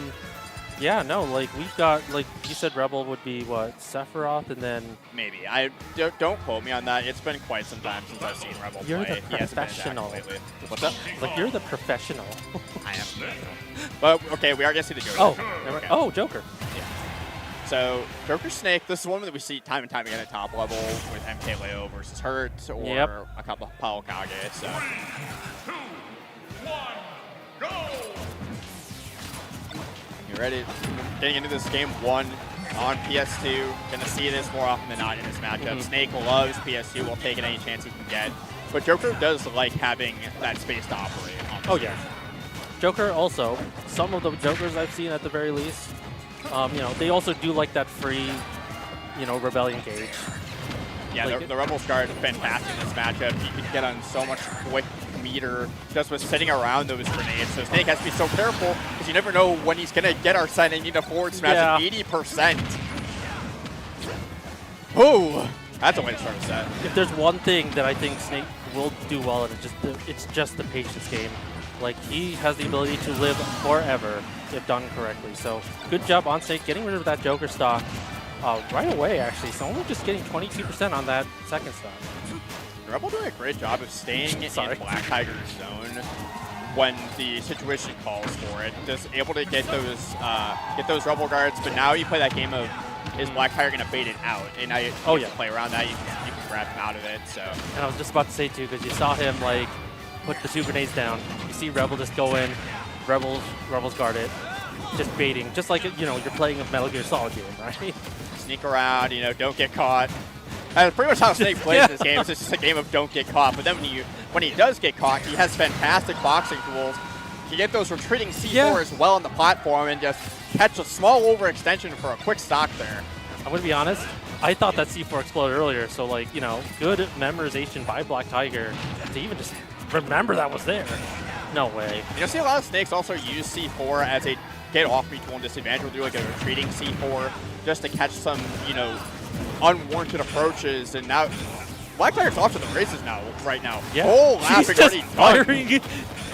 Dude is just firing the entirety of the United States armoring right now. Yeah, Rebel needs to stop the bleeding right now. Already down so much percent and nowhere near his next Arsene. The meter is completely empty. Yeah, getting that Rebel Scar, great job, but now you can't eat anything from Snake, and up till will absolutely get it done. No, that was such a good read, but then it missed. Oh my god! Ooh. I thought Joker was the one on the right side, but yeah, because both of them get exploded up there. Black Tiger follows them up, gets it done there with that back air. I saw Black Tiger just jump right in, and I was like, no way. On the top blast zone too. That was a good awareness on him, by the way, to just cover that. Like that entirety of that second stock was just him throwing every projectile, and you know, you saw Rebel just kind of struggling, like, I can Rebels guard this, but I'm just going to get punished, or I can just go over here, but then he already has a projectile right there, so it's like, what do I do? So the coverage on Black Tiger's ledge game is phenomenal. Just seeing that alone. Yeah, he just did not give Rebel the opportunity to reset, or she did not give Rebel the opportunity to reset neutral there at all once that first stock was taken. It was at the ledge for so long, and Snake, fantastic character at ledge trapping, but also just fantastic timing and positioning from Black Tiger to continue to hold that momentum. Like, if you were going to be Joker in this situation, like, what do you need to do? Like, what can you do when you're being covered by that many like, sides?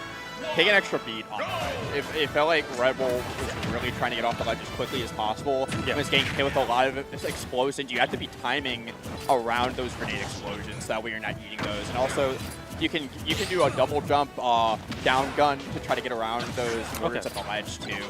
So the double jump on Joker is definitely really important getting off the ledge in this matchup. But being a little too high there, makes it back onto stage. Black Tiger just continues to put on this assault in the corner. Yeah, and every time he gets close, Snake just throws out the CQC, and, you know, he's back. He's been just keeping Joker away the entire time. Black Tiger scheming there, walking around, trying to find that back air. So much from Snake will get it done, but Rebel finally finding his feet back on stage. And now this is where Joker makes his money on these Daryl situations, but Black Tiger makes it back without any issue. Yeah, these grenades have been putting in the work for Black Tiger. Like, you're either attacking it and then reading the roll into an up tilt, you know, your tried and true good old Snake attack. Oh! No way! Stop! Okay. Yeah, you are absolutely going to make that back, but that's a little bit of emotional damage too. Yes. Like, you already feel like you've lost your momentum, and now just eating that forward air spike immediately as you get back. But the backside of Snake, those cheeks do not grab the ledge. Those do not, unfortunately. Really getting back to work here. With the Arsene online, he really needs to make the most of this, even things back up immediately with some quick B&Bs. I would like to think that Black Tiger was really feeling the sauce there for a second, just based on how that all went down, especially after that forward air, but geez. Yeah, sometimes you feel the momentum a little too hard, and you get a little overzealous, and now Black Tiger just only has that 2% lead here, and starting to see those juggles come out from Joker, but just missed inputs there. Is probably looking for the fair one drag down, but didn't quite find it for Rebel. I love the low profiling from Black Tiger. I know it looks really goofy, but it's such a good idea to do because, you know, you're getting attacked by a lot of characters cannot attack that low, especially Joker. So good on Black Tiger for that awareness. Just jumping over a lot of these, you know, the less important things. But now that Arsene is on deck, but covers the ledge so perfectly with that side B, and now because that was a huge difference maker too. Because Arsene was about to come out. That would have been a huge reversal in momentum. Like, I felt so bad for Rebel because, like, Joker was about to just have Arsene, and then Snake was like, no, here's a C4 instead. Like, this is really nice. Now you're at 76%. You just got your first Arsene pop on this last stock. You have to find this stock right now if you want to stay in this set, stay in this game. He's heavy enough to fall so fast that he ends up, like, naturally dodging. Was trying to go for the hard read, but does get punished instead. Black Tiger is still living at 157%, but the forwarder still not going to be enough from Joker. An Arsene-less Joker, by the way. Yeah, but that back throw going to put him in a bad spot. Arsene is going to come back, just trying to finish it out with that lingering back air. But now, if Rebel can time this just right, if he can take this stock here, he will have a full tank of Arsene on this last stock. He needs this stock right here, right now, if he wants to stay in this set. And he does find that dash attack, and it will get it done. Arsene being out there was such a game changer for those, like, you know, trade-offs. But, you know, you're 128%, and this Snake has been juggling you with every projectile known to man. So it's going to be really tough for Rebel. Not impossible, but just tough. And you can see he saw the writing on the wall there with the Arsene meter being basically gone. Tried to find that stock, but with that dash attack, but man, it just could not find that momentum. And now this is just a really tough spot if you're joking this situation. It's only a matter of time before that up tilt finds its way to finish off that set. That up tilt? It was that up tilt, right? That specific tilt. Yeah, he was turning. She was turning. She was looking. I do like that air dodge though, because it's like he read where Joker was gonna go, gave the grenade anyways. Like, I know you're going to use this for Rebel's Guard. I'll just wait right here. And he just kind of read it. So. Yeah, make sure you guys stick around. We are going to be taking a quick commercial break here. But we will get back into more top 8 Wave B pools here sooner. This is our top 8. Yeah, this is our top 8.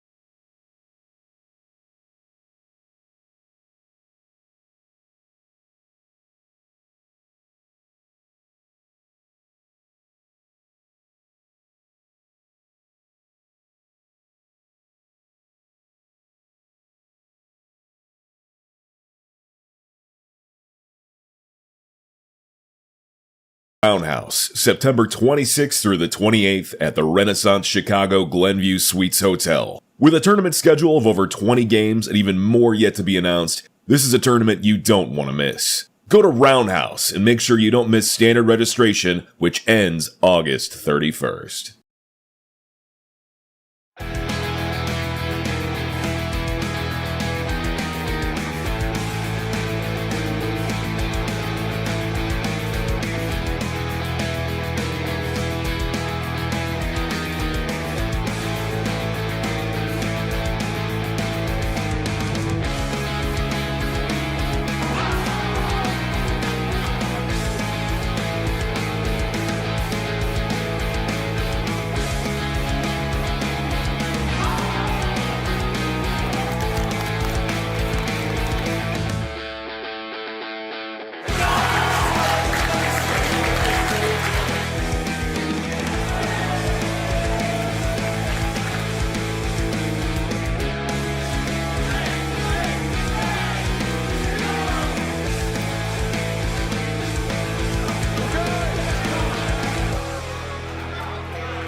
Good afternoon and welcome back to the Cream City Convergence stream on Magic FGC. I'm Pinoy Knight and this is Pow Pow. What are we going to go into next, actually? I should probably ask you. We're going to be getting into more Wave B pools here. Getting into the winner's quarter side of things. Oh, back in the winner's quarter. Yes. Okay. Okay, so I'm trying to see who's coming up here. Is this, okay, it's going to be Ethan and Ozin. I don't know if that's how you pronounce it. I'm saying Ozin. These are two, I love this. These are two collegiate players in the conference. Awesome. Yeah, if there's anyone that's going to know about Smash Collegiate, it's going to be you from Beloit College Esports. So. Which, by the way, I am the esports coordinator for Beloit College, so if you're looking to work on more commentary stuff or esports things and like connections, please reach out to me. But anyways, more importantly, those two are, one is from Ripon and one is from, I believe, MSOE, the Milwaukee School of Engineering, if I have that correct. So last I checked, some pretty good players, Ripon being in its first year of a program, MSOE, here in Milwaukee. Really good program. They just did their regional LAN tournament for like finals and stuff this past spring. So really good Overwatch team as well. So I'm kind of excited to see Smash players play. Yeah, and MSOE. Ethan, a very good player from the North End area in Wisconsin. Really? Great C player. Really has his combos and confirms online. I'm not familiar with Ozin, but whoever wins this is going to be into the top 32 here. Okay. So Button check. Okay, button check. Okay. All right, I think I heard Ice Climbers, so I did also hear Ice Climbers, but it is I a would button love check. to see Steve Ice Climbers. 1, go! It's like the cheesiest of cheese. We haven't seen this since the days of like, think about like top level play. It really has not been since Akola and Big E played at Summit so long ago, or it was like at a Dommel like years and years ago. So Ice Climber's not a character that we've been seeing as much lately, just because Big E hasn't been competing as avidly. And there's I know a Japanese Ice Climber player, but they haven't really Not as like prevalent. I A mean, lot like more you see quiet it sometimes.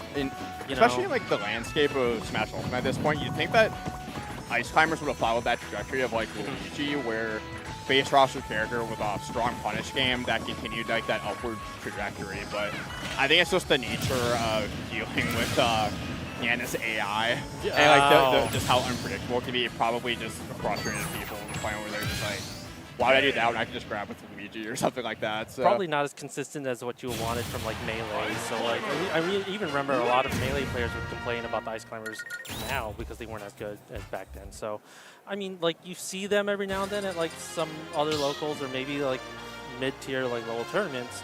But you know, unless I've seen Eastham like kind of play with some of those combos, trying to get that magic back. But you know, it's pretty hard nowadays to see some of those Ice Climbers. But well, looks like they're ready to go. I did hear, yeah. You're going to see the Ice Climbers coming out, so. Oh my.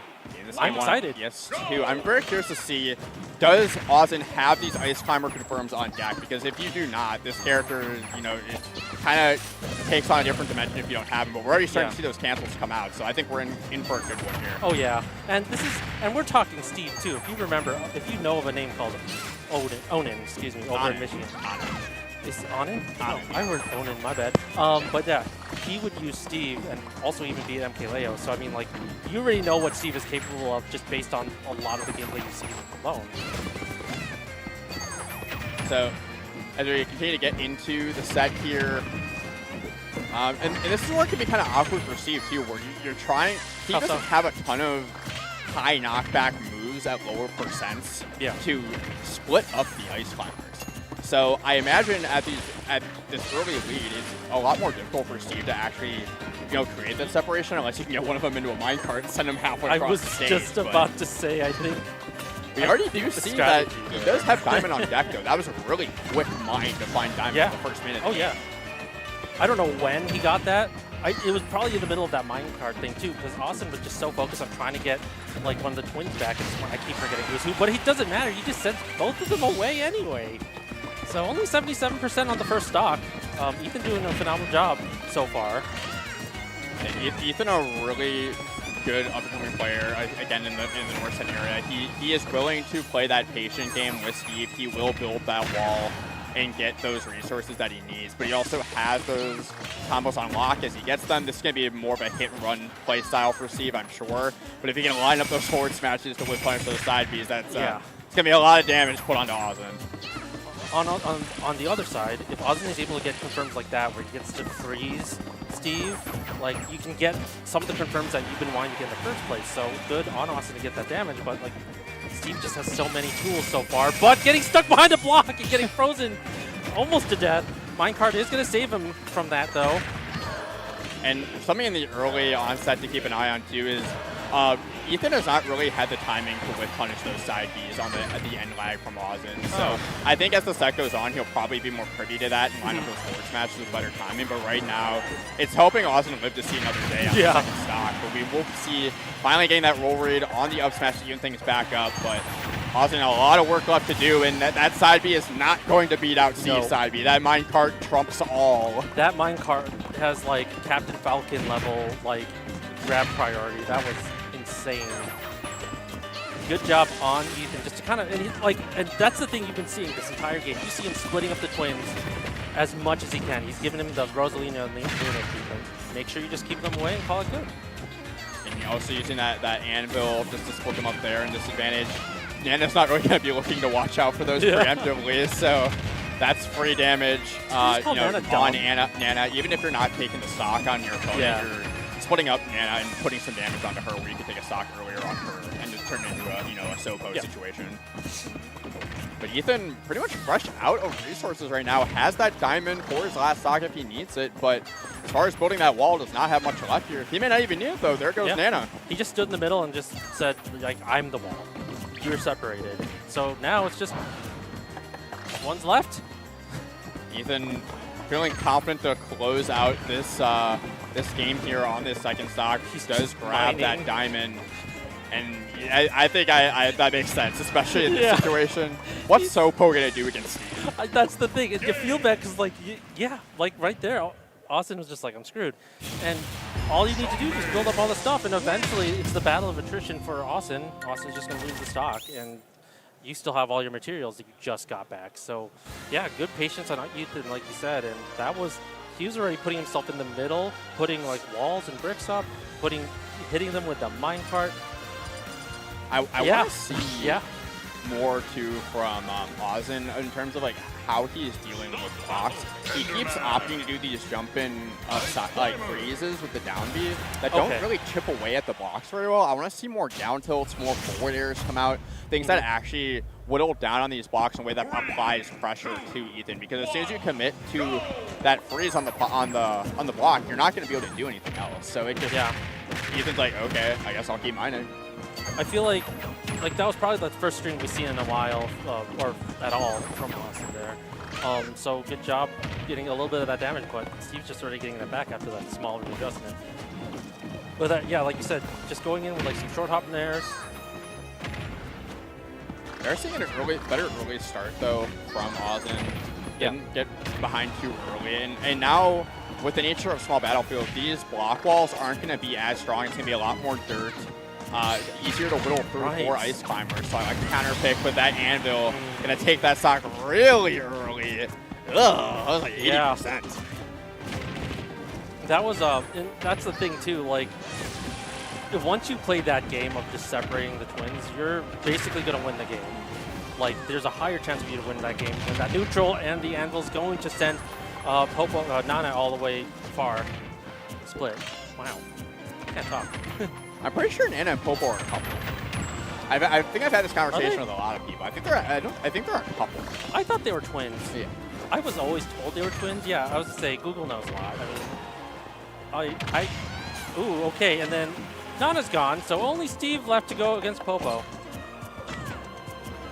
And this is where you just already have a significant lead for Ethan, and now you're in a Zopo situation. Yeah, and Anvil just like doing so much. They're childhood friends. Childhood friends, is so how they're Zach different. rides. Okay. So we both learned something new. Yeah. And maybe the audience did as well. I think so too. Well, audience, just so you know, Nana and Popo are childhood friends. Anyway. They're just friends. It's not a will they or won't they. They won't, I guess. Yes. This is a Link and Zelda. That's too soon. Yeah. I don't know, and Skyward Sword, they're together. I agree. No, that's like confirmed. Like that, oh, it's actually confirmed? Yeah, they I thought established humanity down there together. Good. Yeah. Good. Because I shipped that. But we don't have to talk about the gameplay in that game. Just story. Yeah. Ethan is up right now. Yep. Yeah. So Ethan, one more stock here to finish this out and advance on the loser's side. Yeah. Ozin just has really had a difficult time making headway in this wall from Ethan.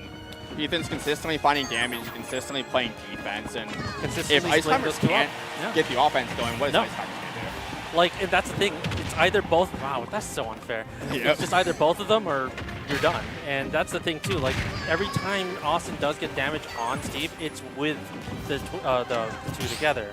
But now that Ethan is just splitting them up, Austin's last stock, it's... The percentage of coming back is hard. I'm not saying it's impossible because it's Spanish, right? It is impossible, actually. Okay, look, I don't want to be that person. No, I knew as soon as you said it's possible for them to do like the commentary thing. I'm like, there's still a chance, and I'm like, he side beat, and I was like, yeah, it was over. POV, your Popo about to land on stage with a side beat. Yes. That's tough. Like, you have to be so... Big D was just an absolute technician in that matchup, and it was not because it was good for Ice Climbers. You have to be so consistent with how you're getting in. You're breaking down those walls. You are not getting split up. You are not eating those anvils. So it's a tough matchup for Ice Climbers. Yeah, like, and even freezing, like, yeah, you could do freezing and stuff like that, but, like, again, unless you have both of them together doing the damage, like, you saw, like, it was possible for Ice Climbers to get rid of that stock. It just, there were so many more options for Steve to do, like, 10% of what Ice Climbers can do, so, but it was still a good fight. Like, it could have been worse. Like, it definitely would have been, like, you know, he was actually playing the game. Trying to just play through, just like you get it, you know the weaknesses. But like you said earlier, it's good for people to play against their weaknesses because it allows them to improve in the character that they use. So, and I see two, guys that are, still very new and like in the scene. They're both in college. They're in collegiate esports, which is a great place to be, especially if you're trying to get into the Smash scene. A lot of places will, give scholarships of some kind for esports. I went to college a couple years too early for those opportunities, but I would have loved to have them if I could. Same, yeah. But, I think it's awesome that guys have that opportunity now. Oh, yeah. So it gives you the opportunity to play the game you love, meet some like-minded people, as well as, represent your school. Yep, shout outs to MSOE and Ripon to get their players out here. I think it was a phenomenal just showcase of like what their players can do, get that experience. Improve. Can't believe that Milwaukee School of Engineering was able to bring them all the way out to Cream City here in Milwaukee. Oh man, that's so far. How did they do it? I don't know. They probably walked. No, for Ripon though, that's a bit of a drive. Okay, so mind me asking, how far is Ripon? I want to say like I did Bedford Boys State there in high school, and it was like pretty out there. Okay. It's okay. It's only about an hour and a half from here. Oh. It's up north, like more by Green Bay. Oh. In the Oshkosh area. Got it. Okay. And I'm sure the audience is wondering about Wisconsin geography, so now they know. Yeah. If you want to do the Wisconsin hand again. Yeah. How do I do the Wisconsin hand? Is it just like a crooked? This is Green Bay right here. It is. It does look like. Yeah, it's literally the Wisconsin. Yeah. It's so easy. Yeah. Right hand. Oh God, I feel dirty doing it. As a Michigander, I just feel so dirty doing it. Oh yeah, no, you have a deer sign. What would New York even be like? And there's like a little island over there. I know, like people would usually do this. Is like here's like the Upper Peninsula, and they'll just do this weird deer shape. Yeah.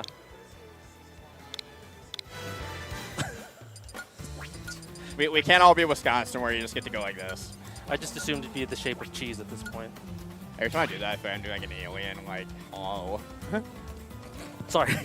Sorry, I caught you mid-gulp there. Okay, we're actually going to be getting Ma and Kirashu on stream. You know these guys, I assume? Absolutely. Like, Carry on, long-time Wisconsin player going out to Smash 4, moved down to Chicago area. He always likes to come to support events. Ma, long-time Smash 4 Ultimate player as well. Probably going to be, I know he's been talking about mainly wanting to focus on Melee, if anything. This is something that he had registered like a while ago. So this may be the last we see of Ma in an Ultimate fashion. So, okay. But these are two guys that have been in the scene a long time. So we're getting like some Wisconsin-ish legends. Some Wisconsin mainstays. Even if like, Kirashu doesn't live here anymore, but he'll always be Wisconsin in our hearts. He's Wisconsin in my heart. So Gonna be an interesting matchup because these are both guys that love to counterpick. These are both guys that play like 5+ characters if they really want to. Okay. As far as like mains, you're gonna see Ma mostly on the Roy and the Wolf, Kirashu, Sephiroth, Aegis, Joker are the main 3. So I would be shocked if we didn't see characters switching every other game from these guys. Yeah, unless they're just really comfortable. Hey, that's the nature of counterpicking. Like, I like that. You see like different gameplay from every like game set. So like, good. I'm kind of excited to see these guys play. Is that a? Please don't tell me he's not vegetarian. Okay. He's being cute. There will not be a Terry being played in this set. And also shout outs to my sponsor, Take Flight Esports. Hey, Ma. How's it going, Ma? He's like, hey. I love when people interact with the camera. camera. I do like that too.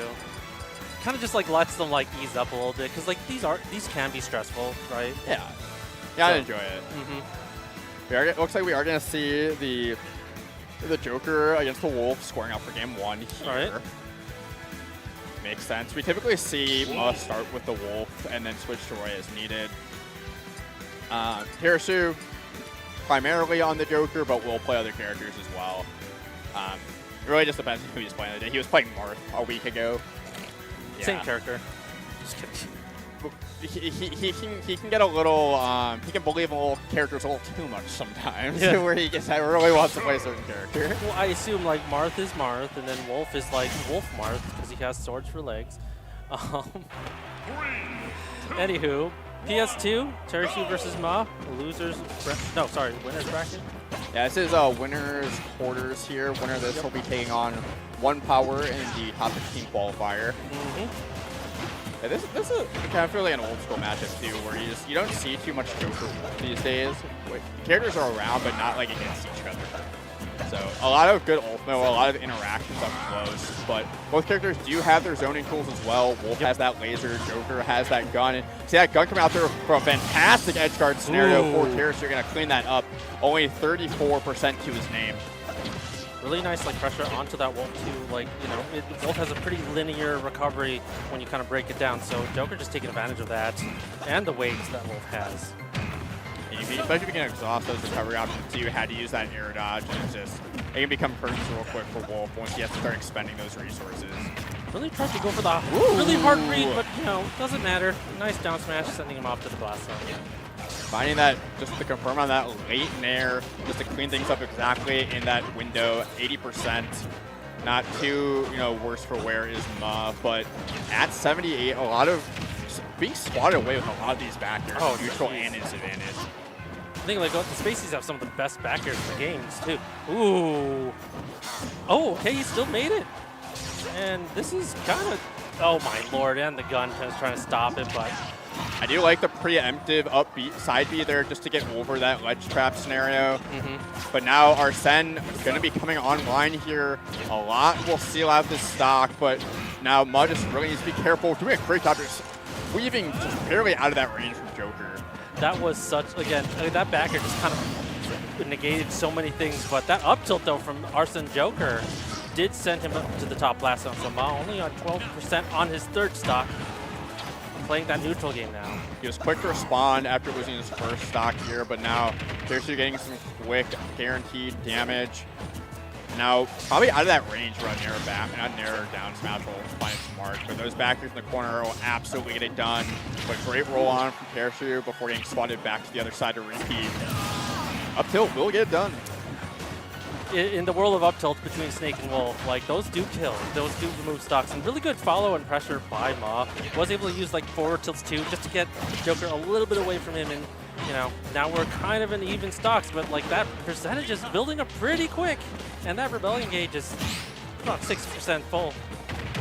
And that's even, with this healthy lead that Tertiary has right now. So this is exactly where you want to be if you're Joker. You've got Arsene online. You've got a big lead.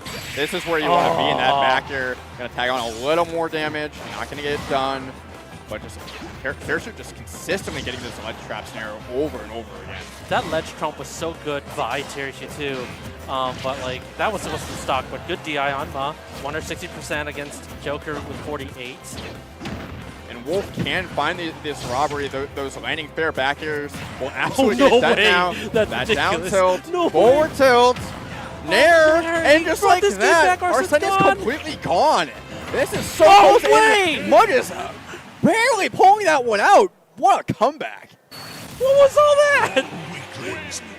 Life comes at you fast in Super Smash Bros. Ultimate. Sometimes you are winning the whole game and a couple bad choices in 5 to 10 seconds, and that is no longer your game, and you're down 1-0 in the set. Bro should have switched to Geico. That was like some pretty, I needed insurance for that. 15 seconds, saying you 15% or more on your tournament life.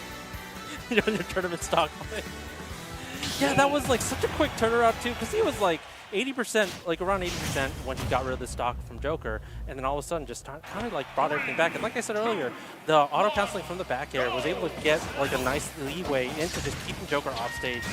Now we're in game 2. Ma has a really good, like, some good flow going here. So hopefully he can continue it, because he's already like only at 7%. Joke at 63, excuse me. And I did talk up the potential counter pick on this one, though, but we're seeing the same cast of characters here. Makes sense. Karasu had a huge lead in that one where you think, okay, if I just didn't drop that, I'm probably still in this. Ma having a lot of momentum going into this, is not going to switch. And momentum, as you said, Ma carrying that momentum into the second game and already taking that first stock only 8%. Ooh, nice strike down by Joker, going in for the double jump up air. And sometimes when you lose in that kind of scenario where you just lose so much momentum, it is really hard to right the ship going into the rest of that set. And it can just really be a confidence killer. Sometimes you thrive in those situations, you lock in, but right now Ma is just continuing to hold this lead and hold this momentum.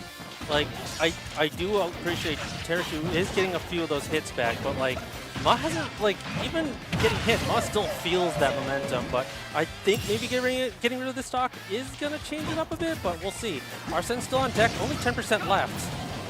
This thing, too, is just how Ma's been getting out of the corner, too. He definitely has a tendency to jump in those scenarios over the ledge, but as the set's gone on, he's been staying more grounded, and he's doing a lot better job of picking his opportunities to get these combo starters. And Terishu really has not had a response yet. Oh, and the nice forward tilt is going to send him to the blast zone. Only 29% on that stock for Ma. So, yeah, Terishu is going to have to play the comeback kid right now. Oh my God, what a good read! Yeah. You get Arsene there, but at what cost? That down air up smash is not going to get it done. And this, could be potentially your last Arsene of the set. You need to make this count. You need to find this stock. Finding another down air, but not finding the finisher. Arsene is almost gone here. And Arsene is gone, 106%. Already lapped in stock. Up special just killed. But that was a raw up special, rawer than the chicken that you find in the kitchen. I would have gotten hit by that too, man. Yeah, that was the most incoming. I've got an idea. I'm gonna throw the up special. Because that move has such high knockback that, especially when you're up by that much, you can afford to take a risk like that if you if that's gonna finish things off. You can use it as a whiff punish, as a burst option. I'm surprised I don't see Wolves do that more often. That was raw. I feel like you have to feel that level of confidence, and I think this is more of like a mindset thing too. A lot of people will still play the same gameplay even when they're up 1-2 stocks, but like when you notice pros, they'll actually, they'll play that stock. They'll play around with it, and they'll be like, I'll just throw out this random Falcon Punch and see if it hits you. Like, and with confidence, and that's the thing. I think he had so much confidence going into that, just trying to end that stock. So it was good on him. I will always say in those scenarios, I will trust that the player, I don't like to call those situations random, because a lot of times it's like I see if they dash forward, they die in this scenario. But even if good point, I don't make this, he may not even be positioned to finish a stock. Okay. So there's a risk reward that you have to play that calculation game in your head, and good players know when to pull the trigger in those scenarios, especially if it means finishing out the set. You're also up 1-0 as well, so there's a lot of things can happen. A lot of things can go wrong, and you'll still be in good shape. So. You have the game lead, you have the stock lead. You're just playing the testing game at this point. So it looks like this is Black Tiger and Rebel. No, Black Tiger and -1. Thank you. Opening back 2 familiar faces to the stage here. This is whoever wins this will be on to a top 16 qualifier. So we're actually gonna see -1 switching over to the Kazuya here to deal with the snake. So Black Tiger versus -1. It says here losers quarterfinals still. I don't know. Oh right, yeah. Here we go. You can see those bread and butters coming out from Kazuya. Not quite gonna find the stock, but so much damage already in a blink of an eye from -1. He hasn't even let him pull out any type of projectile, and it's already yeah. Just having that laser, too, must be so obnoxious for Snake, where you can just stand halfway across the stage. Taking a bit of his own medicine there, where it's like, how dare you stand halfway across the stage and hit me with a projectile? If you're thinking, yes, it's just as annoying in Tekken. Just as annoying. Just as annoying. Yeah. Wonderful. Ooh, nice follow-up into the confirm. That's only 37% on -1, so Black Tiger playing with a deficit, as opposed to earlier. Yeah, and this is where Snake has to utilize more of those boxing tools to find his way back in. Anna, she definitely is familiar with using those boxing tools, but likes to scrap with this character. Seeing that starting to force the issue, keep -1 off stage here. Just needs to find this last hit and drain this Rage Drive. Yeah, you know, and if you're any good Kazuya worth their bread and butter, that Rage Drive isn't going away quite soon. But tried actually is gone now. Only at 147% on the first stock. Snake trying to figure out how to get close, but baits just enough to that C4, getting rid of the stock from -1 and -1 from third. Forgot about the bodyguard and the C4 on the platform there. Yeah, I did forget that too. I forgot it. -1 absolutely did. So, but still up a good amount of percent here. But Black Tiger just trying to chip away at this lead with those C4s, and just a lot of coverage here coming out from that grenade in that tech chase scenario. Jesus Christ. A lot from Kazi, including an up air there, will get it done. I forget how hard he hits, even with some of the like the softer, quote unquote softer hits. And like again, really good, just really good on -1. Playing without earbuds, by the way, because like a lot of this is also sound based. You have to hear like when the grenades are coming out. You gotta hear when like the C4 getting planted, and then visual. Where's the C4? Where's it blinking? And so it's such good awareness by -1. I mean, yeah, we missed the C4, but you know, 1 stock lead with him. We do see that C4 on the right platform right now. It's not glowing, but we do see Black Tiger try to pull the trigger to finish that stock out, but isn't going to find its mark. And now a lot from Kazuya, especially if he gets an electric wind god fist, will probably get it done. So much percent. 191 to his name right now. So that C4 will once again take it home for Black Tiger, but just a lot of work left to do on this last stock. Yeah. He survived a volcano, all right? Oh my lord of mercy! Oh my god, and he got the stock! Black Tiger with the trademark forward smash out of nowhere with the 0 to death. Wow, we need a clip of that. That was my fault. I did say what I said. I'm sorry. That was so What did you say? good. I said like he did survive a volcano, blasted in the face by an RPG. Wow. Ugh. And -1 might have lived that if you didn't go for the neutral B in the blast out. Oh, You yeah. saw the laser start to come out. Oh! This was fully. Again, was life fully comes at you my- fast in Super Smash Bros. Ultimate. That was a 10-second stop. That was Kenneth Masters versus Metal Gear Solid Snake, star of Metal Gear Solid Delta. Is Out that now a in stores. game? Yeah, it just came out okay. last week.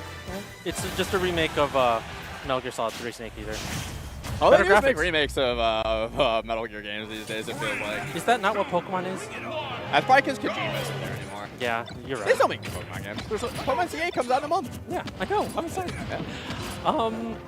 I don't think you necessarily needed to switch characters in that scenario, just because like No. it was again like a tough situation at the end. But maybe Yeah.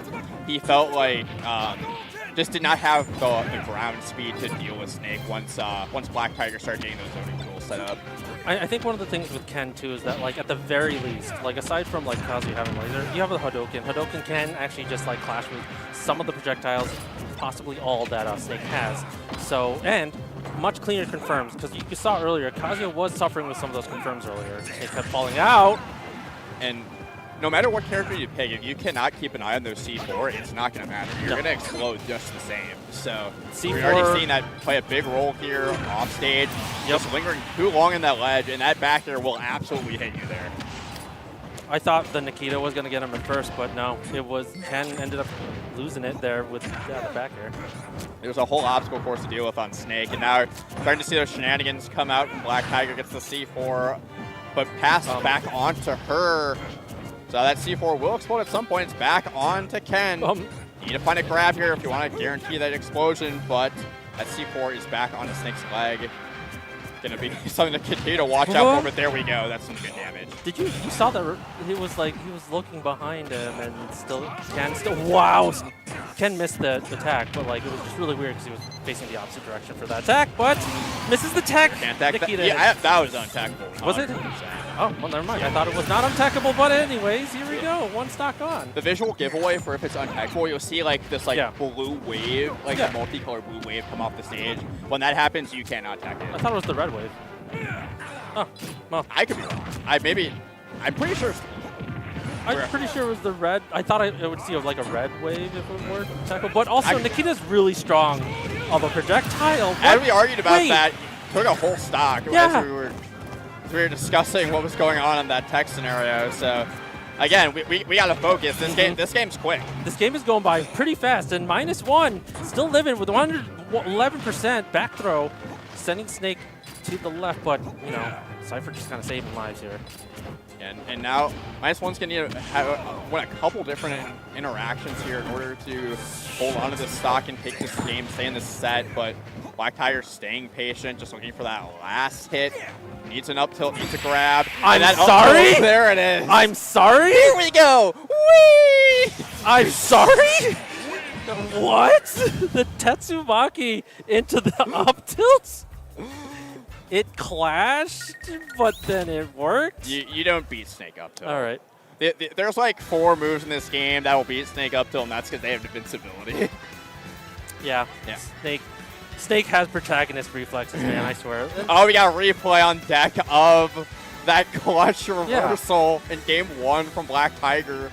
I didn't realize the damage just accumulated that fast right here. You see the grenade, you get the combo on the nair, and then the roll in. That's the, I just need to put this here, and if they're in position, I just need to guess right, and if I do, they die and I win. Yeah. And that's exactly what happened there. He bet like all the chips, and even if he did bet the chips, he had 1 left if Kazuya went the opposite direction, because he had end lane, but it would take a while for Kazuya to get back there. So yeah, it was that was so cool to watch happen, but so unfortunate that it happened to the person who fell into it. It was great for everyone besides -1. But you saw -1 laughing about it too. Like, that's one of those where you have to hold that and own it, where it happens to the best of us. Yeah.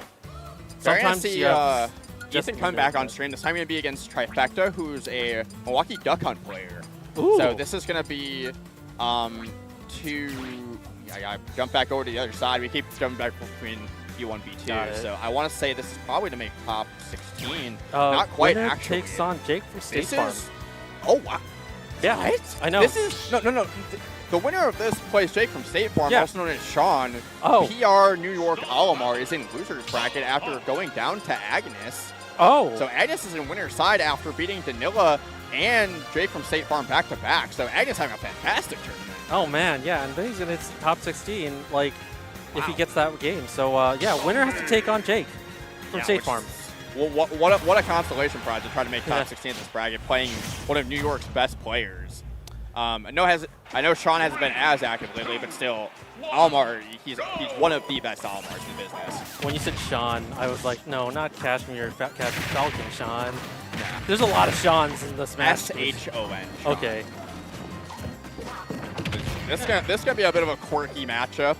Seeing how Duck Hunt deals with the walls that Steve puts up, but can play a little bit more of that defensive game himself. Try to keep Steve from setting up these walls. So might be a little more frustrating for Steve in certain interactions in order to deal with this Duck Hunt. He's playing halfway across the stage. Yeah, and I think that's one of the problems here for Steve is that you just got to deal with things that are blocking projectiles. It's great because you're not going to get damaged, but all the things that you were just setting up, all those materials, like you're already using those up. So normally you would have those materials on you. Not in this case, especially if you're using it all the time for defensive purposes. You can't really work on your setups that way. But, even Anvil coming out, damage is even right now, roughly. And being able to use that can to beat out the cart, the minecart is huge. You probably have to angle it so that way it's hitting more Steve than the cart, but still, being able to utilize a projectile to stuff that out until you don't have to put your physical character over there is so helpful. That was so useful from Trifecta. Trifecta using the can to cover his recovery and was able to just make it back unscathed, because normally Ethan would just throw out some lava, an anvil, or something, but again, this is like quite an even game. Just both players playing the side of patience right now. Being able to use that clay pigeon too, just to immediately eliminate those dirt walls, is really important too. Especially if you can get to a stage like small battlefield, where that's going to be the majority of the walls. Yeah. It seems Duck Hunt can make this kind of frustrating for Steve. Yeah. Oh my God. And with that wall down, that gunman has free range to open fire on Steve and finish things out there. But that immediately getting that anvil in kind, so there's a lot of really important interactions here that can make this matchup a little frustrating for Steve. I was not expecting that going into the set. I realized watching this, right, I haven't really seen Duck Hunt Steve interactions before. And I can see like how this could be a problem for Steve, like you said earlier, because like you said, the wall came down, like the gunman just came out of nowhere. And so, and then in terms of recovery, Duck Hunt has the can. Has the clay pigeon. He has a lot of tools that can be underutilized if not used properly, but yes. Watch out for that can, it's coming for you. Oh my god. Yeah, and Ethan is respecting the can so hard right now. It's coming at him like a scary movie like villain. Yeah, I'm trying to get Gated how comfortable that's a Ethan good is in this throw. matchup. Obviously, there just aren't that many Duck Hunts to get that experience. And Ethan is a newer player, but Yeah. great job timing the release on that minecart, playing around those projectiles from Duck Hunt. And now he takes this slight stock lead here, needs to hold this stock. Duck Hunt does have a tendency to struggle to clean out stocks if he can't get those cans, if he can't get those gunmen. But Ethan needs to get back on stage, and that up air will find its way into finishing out that second stock. So It's really interesting to see, like, normally you'll see, like, Steve's are the ones who are usually doing, like, the ledge guards. So now you see the Steve kind of coming back, and it's Steve who's the one who's getting ledge guarded the entire time by Duck Hunt, of all characters. So, like, the pressure on Steve, who's normally able to just kind of get away with so many shenanigans, is kind of, the weakness is getting shown right now. Ethan doing a really good job, though, adjusting to that, and it's got to be hard, just getting covered by all sides. The thing that we haven't touched on yet, too, is also Steve's ground mobility isn't the greatest outside of utilizing jet card for burst options. So trying to get in on Duck Hunt when he needs to can be a little difficult, but doesn't necessarily matter right now. Has Diamond in hand, has that Diamond sword, has the Diamond pickaxe, so that will absolutely take it on Duck Hunt at this point, but and starting to climb, just barely weaves around that can off stage. I thought the can was going to touch him. Oh my god, the can touched him anyway. All right. There's moments where I think like Duck Hunt's just going to go away, but the can jumps right into the can too. The can is just not working well for. Oh my god. Oh, if you line that up, just trying to bait out the DIN and get that up air. No resources in hand outside of that gold force. Oh my god, that was so good. Hold him with the gunman into the can. Wow. Utilizing that geometry is trifecta to get that first stock, that first game. Bro had based Hanzo Overwatch knowledge, like simple geometry sends this Steve to like the netherworld at this point. They don't call him trifecta for nothing. That's so cool. I love seeing the Duck Hunt play when it's done so well, and Trifecta just doing a phenomenal job stopping Steve. Like, you don't normally see Steve getting stopped from doing his job. I was surprised at how many quality tools that Duck Hunt has in this matchup. Just to be able to knock down those walls, you put a can over the wall to interact with Steve, so you don't have to.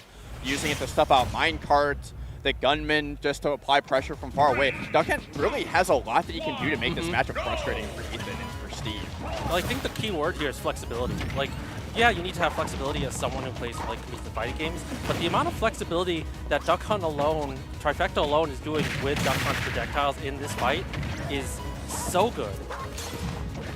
I also haven't even touched on that clay pigeon as much too. Like, that move can just be really frustrating because you can just toss it out there. It's a multi-hit move where you kind of have to hit it a couple times, otherwise it'll hit you. It can be just a little frustrating to deal with. This is a throw-out move in neutral, but Ethan doing a good job early on here, getting those anvils off stage because Duck Hunt does not have a hitbox on that up B.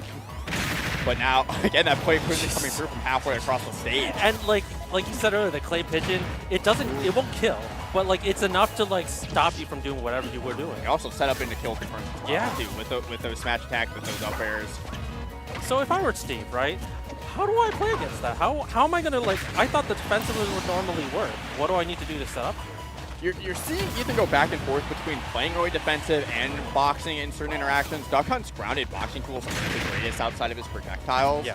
So he can get up close with those up tilts, start to rack up some damage, but Duck Hunt does also have that frame one eject button with that can if he has it in hand to utilize a disadvantage. So makes that being frustrating for Steve up to confirms, but still Ethan in a good spot here, much better than that in that game one. So that gunman, once again, that gunman took like that stock too, like treating him like the zombie is, took the headshot, sent him to the blast zone. So now it's a tie game, but Duck Hunt's still living at 54%, almost getting blocked off by a block.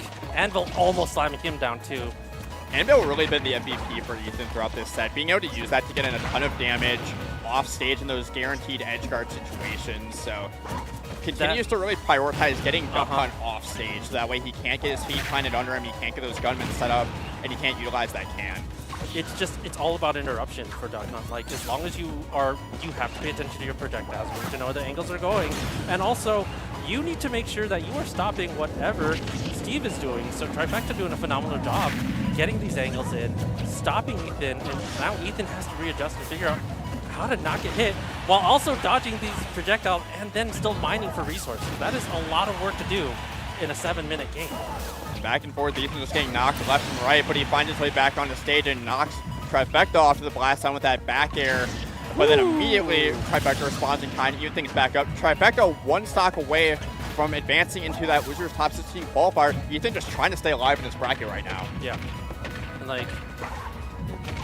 here's the thing too, like, Steve's already as a character, not really the easiest or the most fun to play, but now you have to like contend with somebody who could do your own stuff in a non-secular way, a non-linear way, excuse me. Secular. That's a word. And we see, oh, what? Not ready for that attack at all. I blinked. I literally blinked. So did Trifecta, apparently. Yeah, They did not hit that attack button. So would have absolutely been able to live there with that attack. So gonna be moving into a Game 3 scenario here on the loser side of Cream Study. Convergence here in Wave B pool. So as Duck Hunt, you're probably looking for a bigger stage just so you have room to breathe. And PS2, completely understandable. I would assume the same thing for Steve too, because like at least a little bit more spacing would allow you to get like just a couple more frames of just like getting your materials or something done, like any type of defensive bricks, blocks or whatever. So I mean, it is pretty even in a sense. Like I think both players are adjusting really well to each other. It's just, you know, this is a pretty hard match.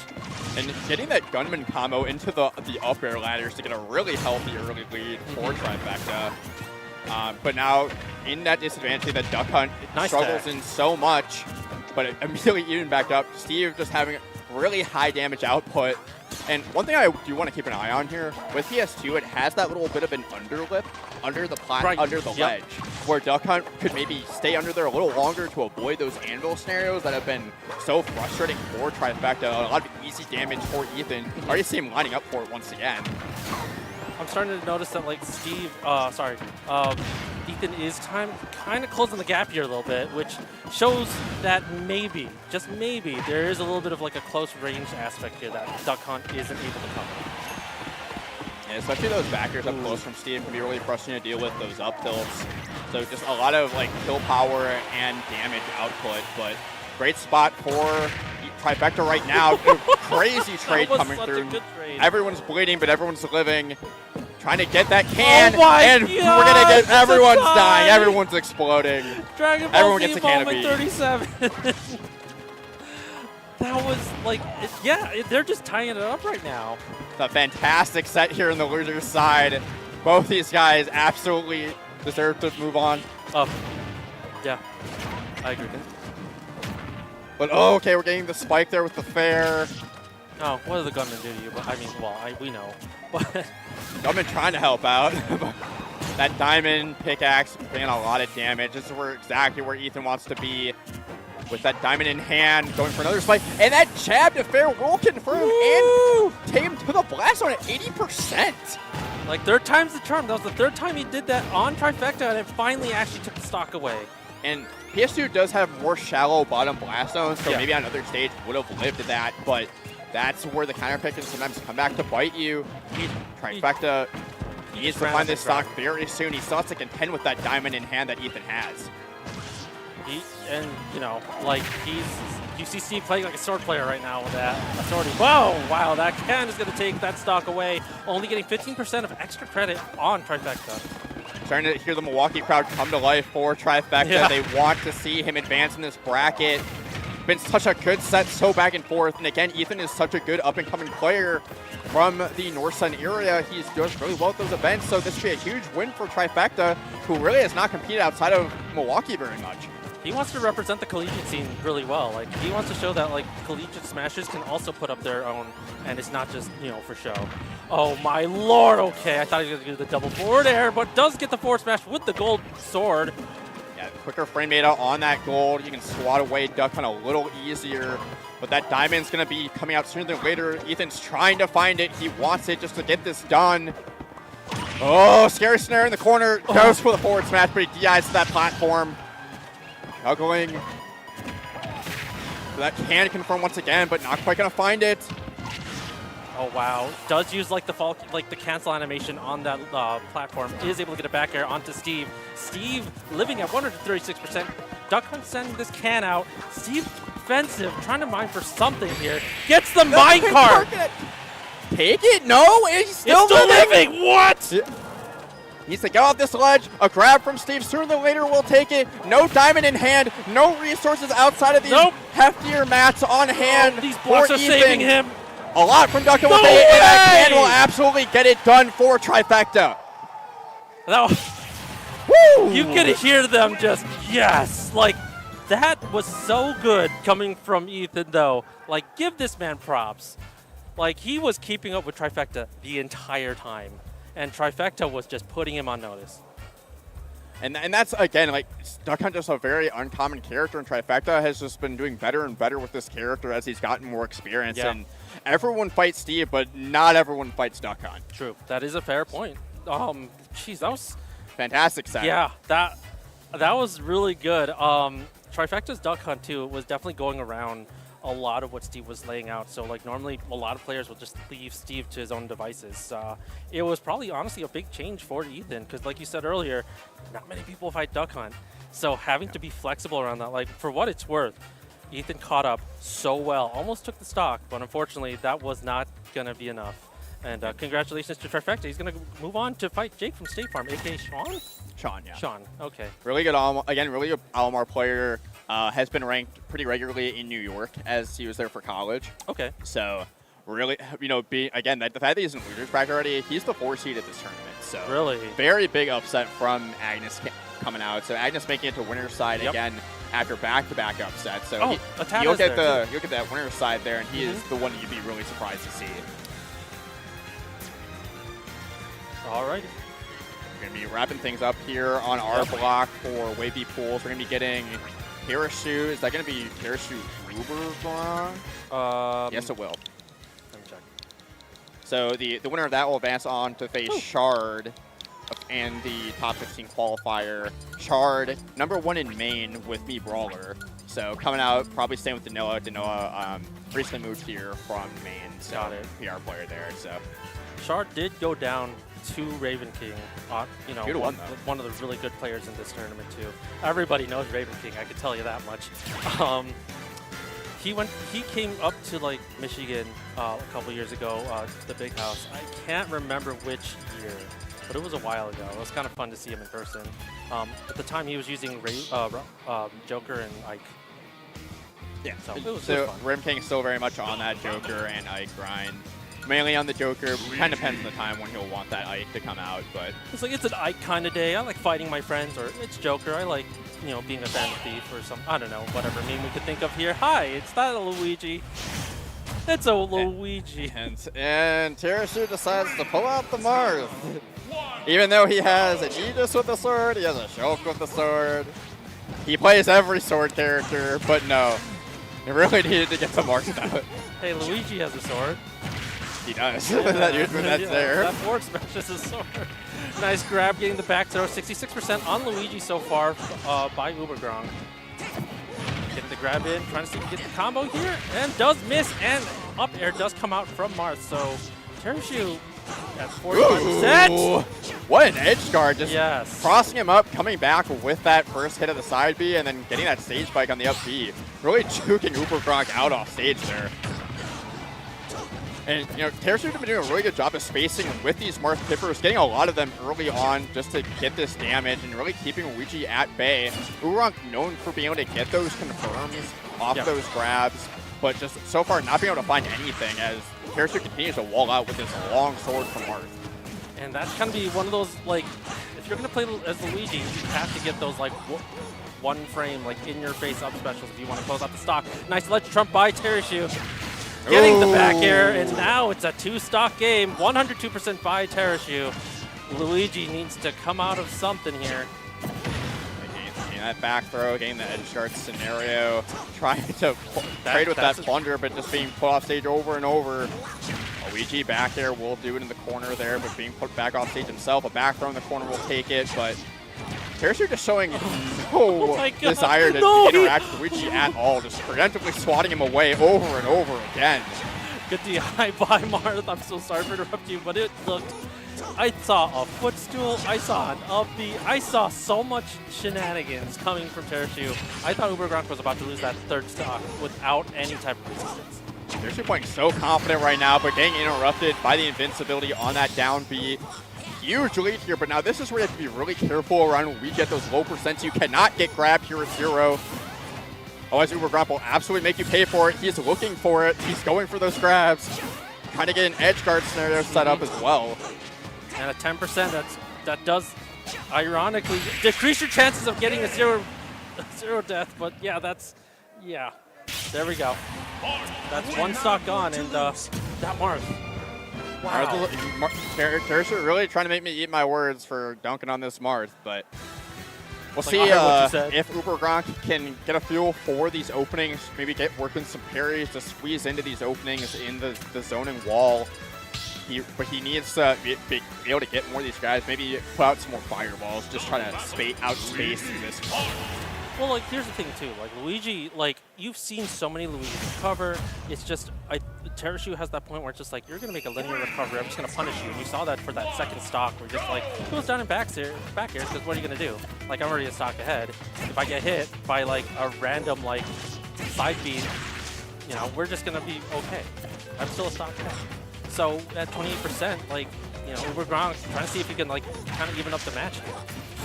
Oh my lord, he tried to go for what is going on? Okay. If you'd asked me how that scenario ended, I would have said one of them died. I was not expecting them both to lose their stock How did that scenario end? Yeah, the choose your own adventure. But Uber Gronk down again. Terishu trying to end it with that sneaky little side B. These guys really do not want to play on stage in this game. No. But like it shows their and again it shows their comfortability on like playing off stage in the air, like especially with like a character like Luigi. It can be pretty hard, but you know Marth hasn't taken damage yet and just took away Luigi's second stock. Not needing no tipper required there on that back air edge guard. We get it done for Terishu. Clean 0 to death. Slowly but surely finding that stock. So now one more stock here. Trying to get a footstool again. What is wrong with this man? Right there. What is wrong with this man? He is a guy that he plays like he's always looking for a clip. That's one thing if you know about Terishu, he plays like that, and it's so fun to watch. I mean, you know, I respect it. Falcon main here. I respect it, but that was... This man has confidence, hits him with the tipper, does make it back, gets the tech, but nowhere for Luigi to go and just tries to find the down air, but will not need it as Uber gets stuck under the stage and Terishu advances really quick in a 2-0. I don't know if you saw Uber Gronk's face. Uber Gronk was like, in that screen was like, and I was like, you know what? No, it's fine. Martha's a protagonist for a reason. Not familiar with your game. No, that was really good gameplay there by Terishu. So, yeah, it looks like Terishu is going to be taking on Shard in the next loser quarterfinal, and the winner of that will go to top 16. If it's the Mii Brawler comes out, I would not be surprised if that Marth comes back with how well it was playing in that set. So Mii Brawler is a very nice hidden pick, though, for like players. Like, it's Diet Mario that you're not expecting. He also plays Mario too, funny enough. Oh, wow, really? Yeah. Same skill set. What's unique about Chart too is he also is willing to switch customs mid-game or mid-set too, switching to different specials. So you don't see that too often from Mii Brawlers. You typically want to stick to their one. But I believe that was the end for us here on our block. So gonna be wrapping up. There's still a little bit more of pools to go, but we're only got a couple more sets here, and the team's gonna be wanting to transition over into top 16 sooner than later. So I've been Papa. It's been Pinot night. So. Hello. You guys have a good day. Stick around for more Smash Ultimate here at Cream City 2025.